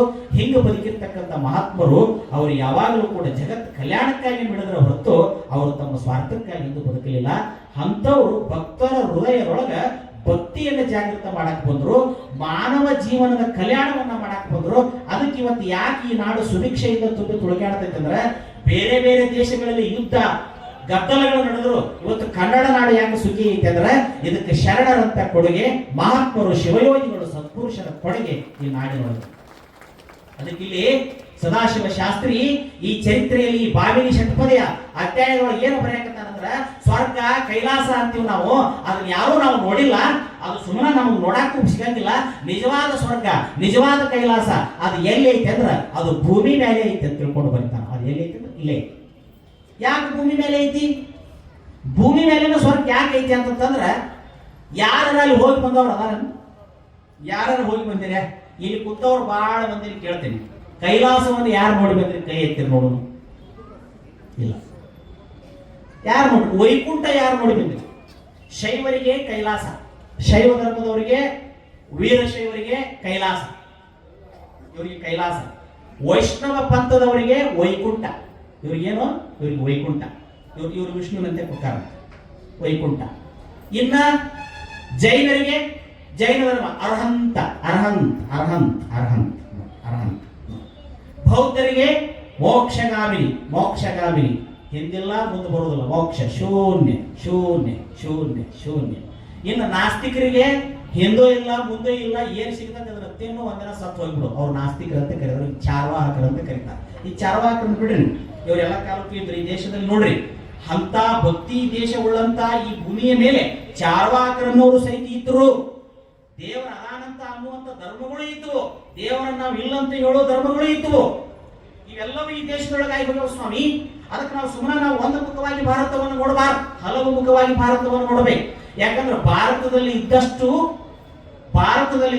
ಭಾಷೆಗಳು, ಭಾರತದಲ್ಲಿ ಇದ್ದಷ್ಟು ಸಂಸ್ಕೃತಿಗಳು, ಭಾರತದಲ್ಲಿ ಇದ್ದಷ್ಟು ಧಾರ್ಮಿಕ ಪಂಥಗಳು, ಭಾರತದಲ್ಲಿ ಇದ್ದಷ್ಟು ಸಂಪ್ರದಾಯಗಳು, ಭಾರತದಲ್ಲಿ ಇದ್ದಷ್ಟು ದೈವಿ ಸಂಪ್ರದಾಯಗಳು ಜಗತ್ತಿನ ಯಾವ ದೇಶದಲ್ಲಿ ಸಿಗುವುದಿಲ್ಲ ಅಂತ ತಿಳ್ಕೊಂಡಿದ್ರೆ ದಾರ್ಶನಿಕರು ಹೇಳ್ತಾರೆ. ಇಲ್ಲಿ ಸಿಗ್ತಾವೆ. ಹುಬ್ಬಳ್ಳಿ ಅಂತ ಒಂದು ಮಹಾನಗರದೊಳಗೆ ಎಲ್ಲಾ ಜಾತಿಯವರದ, ಎಲ್ಲಾ ಭಾಷೆ ಮಾತಾಡೋರದ, ಬೇರೆ ಬೇರೆ ಸಂಪ್ರದಾಯವನ್ನು ಅನುಕರಣೆ ಮಾಡೋರದ, ಬೇರೆ ಬೇರೆ ಅಧ್ಯಾತ್ಮ ಪಂಥದಲ್ಲಿ ಹೋಗೋರದಾರ, ಕೆಲವರು ದ್ವೈತ ಮಾರ್ಗದಲ್ಲಿ ಹೋಗೋರದಾರ, ಕೆಲವರು ಅದ್ವೈತ ಮಾರ್ಗದಲ್ಲಿ ಹೋಗೋರದಾರ, ಕೆಲವರು ಅವಧೂತ ಮಾರ್ಗದಲ್ಲಿ ಹೋಗೋರದಾರ, ಕೆಲವರು ಆರೂಢ ಮಾರ್ಗದಲ್ಲಿ ಹೋಗೋರದಾರ, ಕೆಲವರು ಸುಮ್ಮನೆ ನಮ್ಗೆ ಯಾವುದೋ ಬೇಡಪ್ಪ ನಮ್ಮ ಪೂರ್ತಿಯಾಗಿ ನಾವು ಇರ್ತೀವಿ ಅನ್ನೋರದಾರ. ಎಲ್ಲರನ್ನು ಇಟ್ಕೊಂಡೈತಿ ಈ ದೇಶ. ಇಲ್ಲಿ ಅದಾನನ್ನವರು ಅದಾರ, ಇಲ್ಲನ್ನವರು ಅದಾರ. ಎಲ್ಲರನ್ನು ಹೊತ್ತುಕೊಂಡು 10 ಕಿಲೋಮೀಟರ್ ಒಂದೊಂದು ಭಾಷೆ ಚೇಂಜ್ ಆಗೈತಿ ಈ ಭಾರತದ. ಭಾಷೆಗಳ ವ್ಯತ್ಯಾಸಕ್ಕ ನಿಮ್ಮ ಜಿಲ್ಲಾದ ಭಾಷೆ ಮತ್ತೊಂದು ಜಿಲ್ಲಾಕ್ಕೆ ಹೋದ್ರೆ ವ್ಯತ್ಯಾಸ ಆಕೈತಿ, ಮತ್ತೊಂದು ಜಿಲ್ಲಾಕ್ಕೆ ಹೋದ್ರೆ ಮತ್ತೊಂದು ಭಾಷೆ ವ್ಯತ್ಯಾಸ ಆಕೈತಿ. ವಿವಿಧತೆಯಲ್ಲಿ ಏಕತೆಯನ್ನು ಮೆರೆದಿರ್ತಕ್ಕಂಥ ದೇಶ ಇದು ಭಾರತ. ಅದಕ್ಕೆ ಭಾರತವನ್ನ ನಾವು ಭಾವೈಕ್ಯತೆಯ ನಾಡಾಗಿ ನೋಡ್ಬೇಕಂತ, ಭಾವೈಕ್ಯತೆಯ ದೇಶವನ್ನಾಗಿ ನೋಡ್ಬೇಕಂತ. ಇಲ್ಲಿ ಸಿದ್ಧರು, ಸಾಧ್ಯರು, ಸೂಫಿಗಳು, ಅವಧೂತರು, ಆರೂಢರು, ಶರಣರು, ದಾರ್ಶನಿಕರು, ಸಂತರು ಲೆಕ್ಕಿಲ್ಲದಷ್ಟು ಮಂದಿ ಎಲ್ಲಿ ಆಗಿ ಹೋಗ್ಯಾರ ಅಂದ್ರೆ ಅದು ಭಾರತದಲ್ಲಿ ಮಾತ್ರ ಆಗಿ ಹೋಗ್ಯಾರ, ಉಳಿದ ದೇಶಗಳಲ್ಲಿ ಆಗಿಲ್ಲ. ಇದು ವಾಸ್ತವಿಕನೇ. ತೆಗೆದು ನೋಡ್ರಿ ನೀವು, ಇತಿಹಾಸ ತೆಗೆದು ನೋಡ್ರಿ ನೀವು, ಇಷ್ಟು ಚಲೋ ಮಂದಿ ಎಲ್ಲಿ ಬಂದಿಲ್ಲ. ಅದಕ್ಕೆ ಅವ ಏನ್ ಹೇಳ್ತಾನೆ, ಸ್ವರ್ಗವನ್ನು ಕೇಳೋವವರು ಯಾರಿಲ್ಲ. ಒಂದು ವೇಳೆ ಕೈಲಾಸ ಐತೆ ಅಂದ್ರೆ ಇರುವಲ್ದಕ್ಕಾದ್ರು ಪಾಡಿ ಇದ್ರು ಇರುವಲ್ದಕ್ಕ, ಅದು ಇಂದಿಲ್ಲ ನಾಳೆ ನಮ್ಮ ಅಪ್ಪನ ಆಸ್ತಿ ನಮಗೆ ಬರತೈತಿ, ಮಗ ಎಲ್ಲಿದ್ರು ಬರತೈತೆ. ಚಂದ ಹೇಳ್ತಾನೆ, ಕೈಲಾಸ ಒಂದು ವೇಳೆ ಐತೆ ಅಂತ ತಿಳ್ಕೊಡಿಪ್ಪ, ಈ ತರದ್ದು ಬರತೈತೆ. ನೀನು ನಿಮ್ಮಪ್ಪ ಊರಾಗದ, ನೀನು ಇನ್ನೆಲ್ಲೋ ಒಂದು ಕಡೆ ಇದ್ದೀನಿ, ಆದ್ರೂ ನಿಮ್ಮ ಅಪ್ಪನ ಆಸ್ತಿ, ಪಿತ್ರಾರ್ಜಿತ ಆಸ್ತಿ ನಿನಗೆ ಹೆಂಗ್ ಬರ್ತೈತೋ, ಒಂದ್ ವೇಳೆ ಕೈಲಾಸ ಇದ್ದದ್ದ ಕರೆ ಆದ್ರೆ ಪಕ್ಕ ಬರ್ತೈತೆ, ಅದ್ರ ಬಗ್ಗೆ ಚಿಂತೆ ಮಾಡಬೇಡ. ಮತ್ತೇನು ಚಿಂತೆ ಮಾಡಬೇಕು, ಆ ಕೈಲಾಸದ ಚಿಂತೆ ಮಾಡಬೇಡ. ಈ ಮರ್ತ್ಯ ಲೋಕ ಅನ್ನೋದು ಕೈಲಾಸ ಐತಿ, ಇದನ್ನ ಕೆಡಿಸಲಾರ್ದಂಗ ಬದುಕಕ್ಕೆ ಪ್ರಯತ್ನ ಮಾಡ ಅಂತ ಹೇಳ್ತಾರ ಅವ್ರು. ಇಲ್ಲಿ ಕೈಲಾಸ ಐತಿ, ಇದನ್ನ ಕೆಡಿಸಬೇಡ, ಇದನ್ನ ಕೆಡ್ಸಕ್ ಹೋಗ್ಬೇಡ, ಇದನ್ನ ಚಲೋ ಇಡು, ಇದನ್ನ ನೆಟ್ಟಿಗಿಡು, ಇದನ್ನ ಚಂದ ಇಡು. ಇಲ್ಲಿ ನಾವು ಚಲೋ ಬದುಕಬೇಕು ಅನ್ನೋದು ಹೇಳ್ತೈತಿ ಕಾವ್ಯ.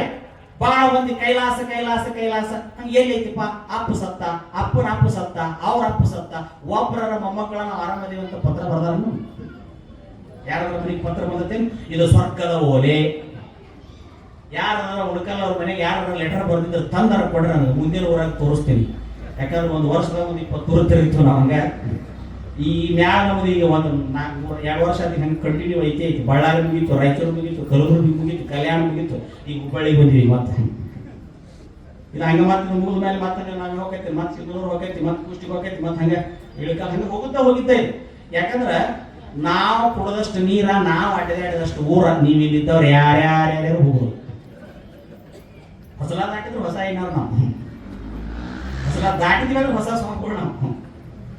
ನಿಮ್ದು ಸಿದ್ದಪ್ಪದ ಮುಗೀತು, ನಮಗೆ ಇನ್ನೊಂದು ಊರಾಗ ಚಲೋ ಆಯ್ತು. ಅದು ಹೊಸ ಹೊಸ ಅನುಭವ. ಯಾಕಂದ್ರೆ ಕೇಳ್ತಾರೆ ಬಹಳ ಮಂದಿ ಸ್ಟೂಡೆಂಟ್ಸ್ಗಳು ಕೇಳ್ತಾರೆ, ಸ್ವಾಮೀಜಿ ಸ್ವರ್ಗದ ಬಗ್ಗೆ, ಕೈಲಾಸದ ಬಗ್ಗೆ ನಿಮ್ಮ ಅಭಿಪ್ರಾಯವೇನು? ಚಟಿಗಳನ್ನು ಕಲಿಸ್ತಿರ್ತಾರೆ, ನಾವೇನು ಹೇಳಬೇಕು? ಅದಕ್ಕೆ ಸ್ವರ್ಗ ಕೈಲಾಸ ಯಾರೋ ಈ ದೇಶದವರು ವಿದೇಶಕ್ಕೆ ಹೋದ್ರ, ವಿದೇಶಕ್ಕೆ ಸ್ಪೀಚ್ ಮಾಡಕ್ಕೆ ಯೂನಿವರ್ಸಿಟಿ, ಅಲ್ಲಿದ್ದಂಥ ಸ್ಟೂಡೆಂಟ್ಗಳು ನ್ಯಾಯ ತೆಗೆದ್ರಂತ, ನೋ ನೋ ಸ್ಪೀಚ್, ನಿಮ್ಮದು ಇದಲ್ಲ, ಸ್ವರ್ಗ ಐತಿ, ಹೆವೆನ್ ಐತಿ, ಅಲ್ಲಿ ದೇವತೆಗಳದಾರ, ಏಂಜಲ್ಸ್ಗಳದಾರ, ನಾವಿಲ್ಲಿ ಚಲೋ ಮಾಡಿ ಅಲ್ಲಿ ಕೈಲಾಸಕ್ಕೆ ಹೋಗ್ಬೇಕು, ಇದನ್ನೆಲ್ಲ ನೀವು ಹೇಳಕ್ ಬಂದಿರೋದು. ಈ ಕೌಲಿಕತ್ತಿ ನಮಗೆ ಬೇಡ ಅಂತ ತಿಳ್ಕೊಂಡು ಹೇಳಿದ್ರಂತ. ಹೋದವ್ರು ಬಹಳ ವಿಚಾರವಂತರಿದ್ರು. ಇಲ್ಲ, ನಾವು ಅದ್ರ ಬಗ್ಗೆ ಹೇಳಕತ್ತಿಲ್ಲ, ಕೈಲಾಸದ ಬಗ್ಗೆ, ಸ್ವರ್ಗದ ಬಗ್ಗೆ, ನರಕದ ಬಗ್ಗೆ ಹೇಳಕತ್ತಿಲ್ಲ. ಅಯ್ಯ ಎಂದಡೆ ಸ್ವರ್ಗ, ಎಲ್ಲವೋ ಎಂದಡೆ ನರಕ, ಅದು ಎರಡು ಭೂಮಿ ಮ್ಯಾಗ ಅದಾವ ಅನ್ನೋದು ಹೇಳಕ್ ನಾವು ಬಂದಿರಂತ. ಅಯ್ಯ ಎಂದಡೆ ಸ್ವರ್ಗ, ಅಯ್ಯ ಮಾತಾಡೋದ್ರಾಗ ಏನೆಲ್ಲ ಮಾತಾಡ್ತಾರೆ, ಅಯ್ಯ ಅಂದ್ಬಿಟ್ರೆ ಸ್ವರ್ಗನೇ. ಎಂಥ ವೈರಿ ಅದಾನಂದ್ರು, ಎಂಥ ದ್ವೇಷ ಅದಾನಂದ್ರು ಆತನನ್ನು ಗೌರವದಿಂದ ನಾವು ಮಾತಾಡಿಸ್ಬಿಟ್ರೆ ಸಾಕು, ಅವನೊಳಗೆ ಇರ್ತಕ್ಕಂಥ ವಿಷ, ದ್ವೇಷ ಇಳಿದು ಬರ್ತದೆ. ಬಹಳಷ್ಟು ಜಗತ್ತಿನಲ್ಲಿ ದ್ವೇಷಗಳು, ವೈರಗಳು ಎದುರಲ್ಲಿ ಹಾಕವ ಅಂದ್ರೆ ಮಾತಿನಿಂದ ಹಾಕವ. ಏನೇನಾದ್ರು ರಾಮಾಯಣ ಅದು, ಮಹಾಭಾರತ ಅದು ಪಾಪ ಬಂತು, ದೋಸ್ತನ ಮನೆಗೆ, ಗೆಳೆಯರ ಮನೆಗೆ ಬಂತು. ಎಂಥವ್ರದಾರ, ಎಂಥ ಕಣ್ಣಿದ್ದವ್ರದಾರಂದ್ರು, ಎಂಥ ಕಣ್ಣಿದ್ದವ್ರದಾರಂದ್ರು ನಡಿವಾಗಿ ಎಡವತ್ತ. ಅರೇನವ್ರ ಮನೆಗೆ ಬಂದಾಗ ಈಗ ನಾವೇ ಯಾರಾದ್ರೂ ಬೇರೆದ್ರ ಮನೆಗೆ ಹೋಗಿರ್ತೀವಿ, ಇಳಿವಾಗ ಸ್ವಲ್ಪ ಮ್ಯಾಟ್ ಹೆಚ್ಚು ಕಡಿಮೆ ಆಗೈತಿ, ಹಂಗೆ ಬಂದವ ಗೆಳೆಯನ ಮನೆಗೆ ಬಂದ, ಇಳಿವಾಗ ಒಂದಿಟ್ಟು ಹೆಚ್ಚು ಕಡಿಮೆ ಆಯ್ತು, ಮ್ಯಾಟ್ಲಿ ಜರದು ಬಿದ್ದ, ಅಂದಶ್ಯ ಪುತ್ರ ಅಂದಶ್ಯ ಅಂತ ಮಾಡಿ ಮ್ಯಾಗ ನಿಂತು ಚಪ್ಪಾಳೆ ಹೊಡೆದು ಇವ್ ನೋಡಿದ, ನಾ ಬಿದ್ದದ್ದು ನೋಡಿ ಯಾಕೆ ನಗತಾಳ ಅಂದ್ರೆ ಎಳಕ್ಕೆ ಬಂದು ಸೇರಿ ಅಂದ. ಮಹಾಭಾರತ ಆಯ್ತು, ಏನಾಯ್ತು ಮಹಾಭಾರತ.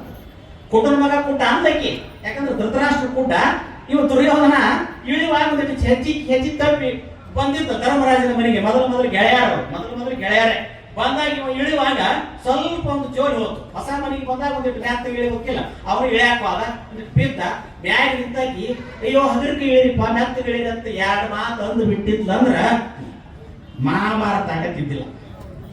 ಹಾಗಲಿಲ್ಲ. ಯಾರು ಚಪ್ಪಾಳಿ ಜೋರಾಗ ಹೊಡೆದ ಟೋಪ್ ಸೆರಗ ಹಾರಿಸಿರ್ಲಿಂಗ ಕೊಟ್ಟರ ಮಗ ಕೋಟ್ ಅಂದು ಕಣ್ಣು ಬೆತ್ತು ಎಟ್ಟವ ದ್ವೇಷ. ಮುಂದೇನು ಮಾಡಿದವ ಮುಂದೇನು ಮಾಡಿದನೋ ನಿಮಗೂ ಗೊತ್ತಾಯ್ತದೆ. ಮತ್ತೆ ಅದನ್ನೇನು ಹೇಳ್ಕೊತ ಕುಂದ್ರು ನಮ್ಮ ರಾಮಾಯಣನ ಬಾಳ ಸಿದ್ಧಪಡಿಸಿದನು ಮುಗಿಬೇಕಿದ್ರು. ಯಾಕಂದ್ರೆ ಇರೋದ 20 ದಿವಸ ಅದಾವ. ಇನ್ನು ಅವ್ರು ತಗೊಂಡ್ಬಂದು ನಾಯಿ ಗುದುಬರಿಗೆ ಹಾಕಬಹುದು ಸುಮ್ಮನೆ. ಅಂದ್ರೆ ಮಾತಿನಿಂದ ಹಗೆ ಹೊಲೆಯು, ಮಾತಿನಿಂದ ಬಂಧುಗಳು, ಜಗದೊಳಗ ಮಾತೇ ಮಾಡಲಿಕ್ಕೆ ಸರ್ವಜ್ಞ ಅಂತ ಹೇಳ್ತಾರೆ. ಇವತ್ತು ಮಾತು ನೋಡ್ರಿ, ಇವತ್ತು ಇರಾಣದ ಅಧ್ಯಕ್ಷ ಮಾತಾಡುವ ವ್ಯತ್ಯಾಸ ಮಾಡಿಕೊಂಡ ಪರಿಣಾಮ ಇವತ್ತು ಉಂಡು ಸುಖ ಅಲ್ಲ, ತಿಂದು ಸುಖ ಅಲ್ಲ. ಇವತ್ತು ಬೆಳಗಿನ ಜಾವ ನಶೀನೆ ಹೊಡೆದು ಬಿಟ್ರ ಆ ಜೀವಕ್ಕೆ ಕಿಮ್ಮತ್ತ ಇಲ್ಲ. 40-50 ವರ್ಷಗಳ ಕಾಲ ಇರಾಣದ ಏಕೈಕ ಸಾಮ್ರಾಜ್ಯ ಚಕ್ರವರ್ತಿಯಾಗಿ ಬಾಳ್ತಾವ. ಹೇಳೆಲ್ಲ ಕೇಳಿಲ್ಲ, ಇವತ್ತು ಚಪ್ಪಡಿ ತಗೊಂಡ್ರು ಹೊಡೆದು ಬಿಟ್ರ ನಶೀನ್ಯಾಗ. ಅಂದ್ರೆ ಮಾತು ಮತ್ತು ಅದು ದ್ವೇಷವನ್ನು ಹೆಚ್ಚು ಮಾಡ್ತೈತಿ. ಆ ಮಾತಿನಿಂದ ನಮಗೆ ಮಿತ್ರರು ಆಗ್ತಾರ, ಶತ್ರುಗಳು ಆಗ್ತಾರ. ಅದಕ್ಕೆ ಪ್ರಪಂಚದೊಳಗೆ ನಾವು ಆಡುವಂತ ಮಾತು ಹೇಗಿರ್ಬೇಕಂದ್ರ ಅದು ಮೃದುತ್ವದಿಂದ ಕೂಡಿರ್ಬೇಕು, ಅದು ಪ್ರೇಮದಿಂದ ಕೂಡಿರ್ಬೇಕು, ಅದು ಇನ್ನೊಬ್ಬರ ಮನಸ್ಸಿಗೆ ನೋವು ಆಗುವಂಗಿರಬಾರ್ದಂತ. ಅದಕ್ಕೆ ಹೇಳ್ತಾರ ನೋಡು, ಮಾತಾಡುವ ಮಾತು ಹೀಗಿರಲಿ ಗೆಳೆಯ, ಆ ಮಾತು ಯಾರಿಗೂ ನೋವಾಗದಂತಿರಲಿ ನೀ ತಿಳಿ ಅಂತ ಹೇಳ್ತಾನೆ ದಿನಕರ ದೇಸಾಯಿ. ಮಾತು ಅದು ಹೇಗಿರಬೇಕು ಅದನ್ನ ಚಂದ ಹೇಳಿದ್ರು.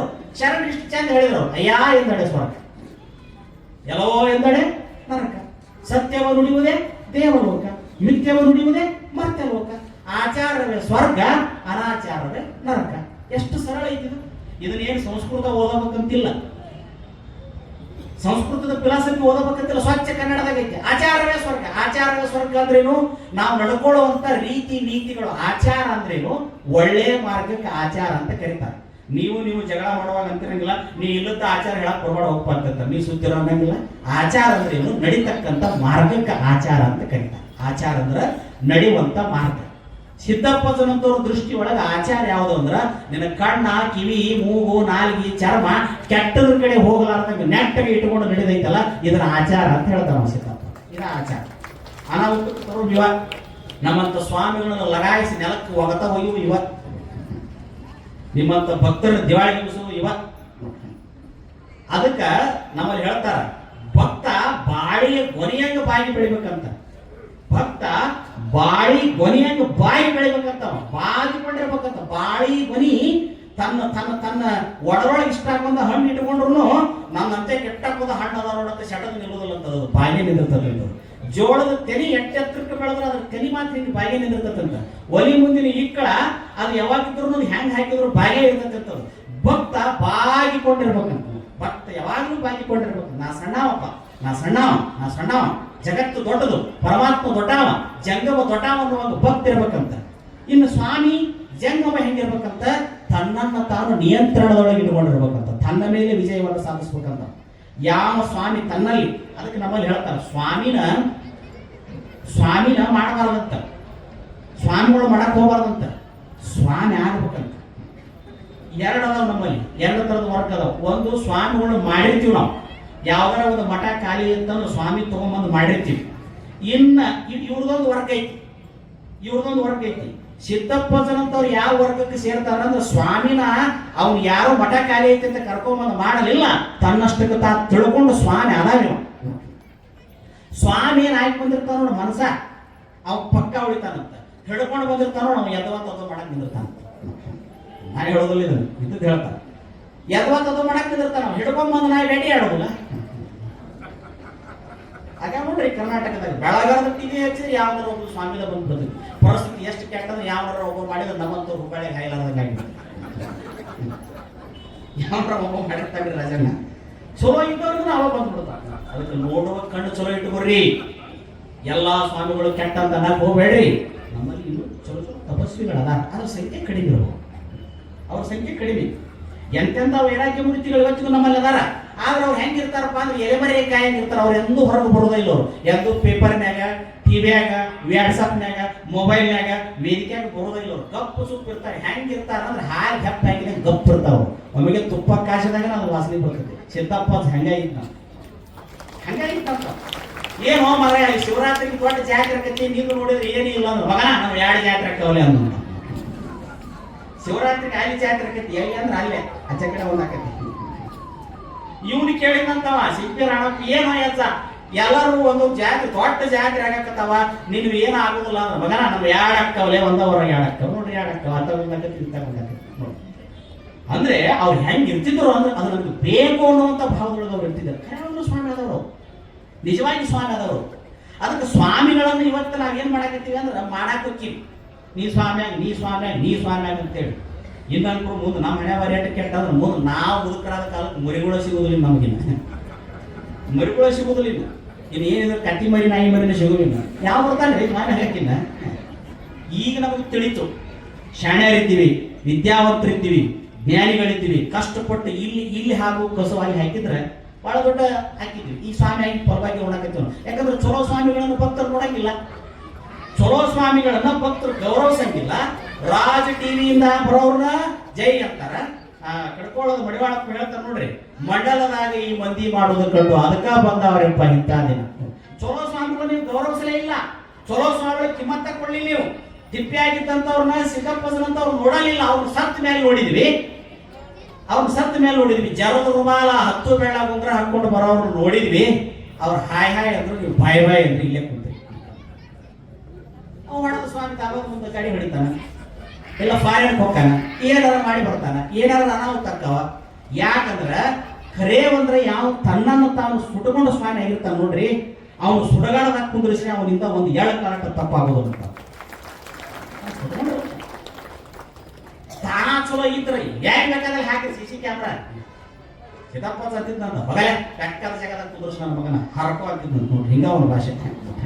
ಅವ್ನ ಮಾತ ಹಿಂಗ ಏನ್ ಮಾಡವ ನೀನು ಅಂತೇಳಿ ಗೋಪುರ ಗೌಡ ಮಂದಿ ಮನುಷ್ಯರು ಅಡ್ಡಾಡ್ತಾರ, ಮೈ ಮ್ಯಾಗ ಬಟ್ಟೆ ಹಾಕೊಳಕ್ ಬರೋದು ನಿನ್ಗ ಅನ್ನ. ಗೋಪುರ ಗೌಡ ಸಿದ್ದಪ್ಪ ಮಂದಿ ಮನುಷ್ಯರು ಬಾವಿ ನೀರು ತರಕ್ ಬರ್ತಾರ, ನೀವ್ ಹಿಂಗ ಕೊತ್ತು ಬಿಟ್ರೆ ಹ್ಯಾಂಗ ಒಂದು ಲಂಗುಟಿ ಸಿಗಿಸ್ಕೊಂಡಂದ್ರ ಲೇ ನಾನು ಹೊರಗ ಒಳಗ ಭಕ್ತಲೆಯಾಗಿ ಸ್ವಚ್ಛದೀನಿ, ನೀವು ಒಳಗ ಸುಮಾರು ಮಕ್ಕಳ ಹೊರಗೆ ಹಾಕೊಂಡ್ರಿ ಅಂತಿದ್ದಂತ. ಇಂಥ ಮಾತು ಈ ಪ್ರವಚನ ಮುಗಿಮಟ್ಟ ಭಾಳ ಬರ್ತಾವ. ಮತ್ತೆ ಬೇಕೋಬೇಡ ನನ್ನ ಅವನ್ನ ಬೇದ್ ಬಿಡ್ರಿ, ಬೈದಿದ್ರೆ ಯಾಕೆ ಅಮ್ಮ ಹೇಳಿದ್ವ ಹೇಳವನ ಇಲ್ಲ. ಯಾಕಂದ್ರೆ ಅವ್ನು ಬೇಯಿಸ್ಕೊಳಕ್ಕೂ ತಯಾರದಾನ, ವಾಚ ಹೊಗಳಿಸ್ಕೊಳಕ್ಕೂ ತಯಾರದಾನ. ಯಾಕಂದ್ರೆ ಸುಖ ದುಃಖ ಅವನಿಗೆ ಇಲ್ಲ, ಫಲಾನೂ ಇಲ್ಲ, ನಿಷ್ಫಲಾನೂ ಇಲ್ಲ. ಬೇಕನ್ನಲಾಗದು ಶರಣಂಗೆ, ಬೇಡನ್ನಲಾಗದು ಶರಣಂಗೆ.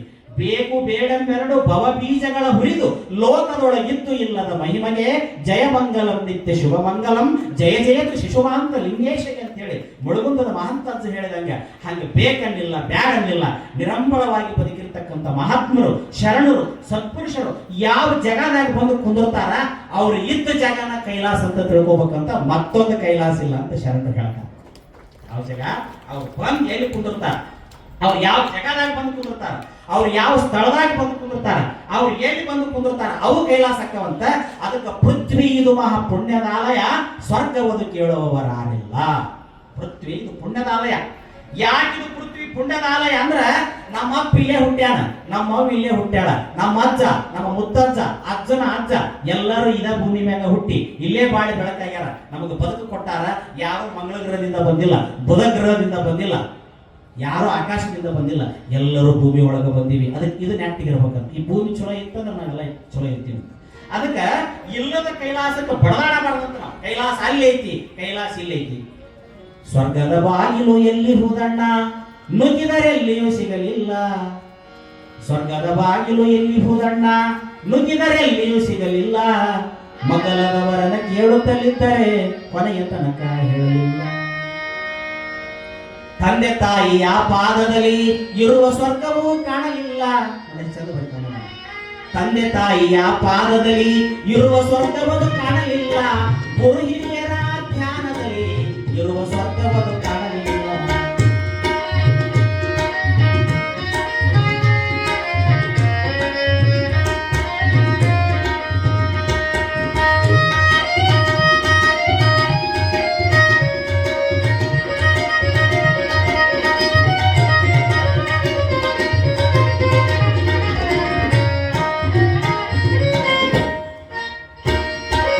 ದೇಶ ದೇಶಗಳ ಸುತ್ತಿ ಬಂದರು ಸ್ವರ್ಗದ ಬಾಗಿಲು ಸಿಗಲಿಲ್ಲ. ದೇಶ ದೇಶಗಳು ಸುತ್ತಿ ಬಂದರು ಸ್ವರ್ಗದ ಬಾಗಿಲು ಸಿಗಲಿಲ್ಲ. ಎಲ್ಲ ಕೋಶಗಳ ಓದಿ ನೋಡಿದರು, ಎಲ್ಲ ಕೋಶಗಳ ಓದಿ ನೋಡಿದರು, ಸ್ವರ್ಗದ ಕಿಲಿಕೈ ಸಿಗಲಿಲ್ಲ, ಸ್ವರ್ಗದ ಕಿಲಿಕೈ ಸಿಗಲಿಲ್ಲ. ಸ್ವರ್ಗದ ಬಾಗಿಲು ಎಲ್ಲಿ ಹೋದಣ್ಣ, ನುಗ್ಗಿದರೆಲ್ಲಿ ಸಿಗಲಿಲ್ಲ.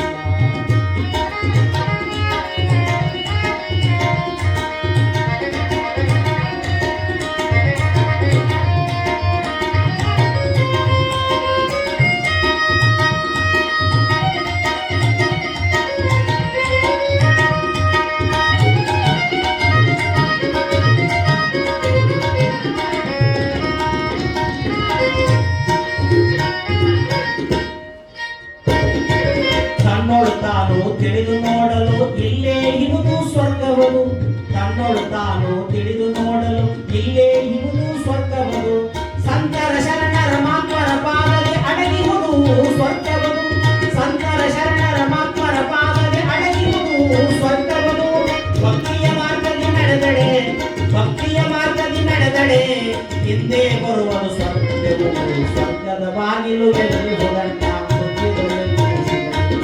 ಸ್ವರ್ಗದ ಬಾಗಿಲು ಎಲ್ಲಿ ಹೋಗಂಟ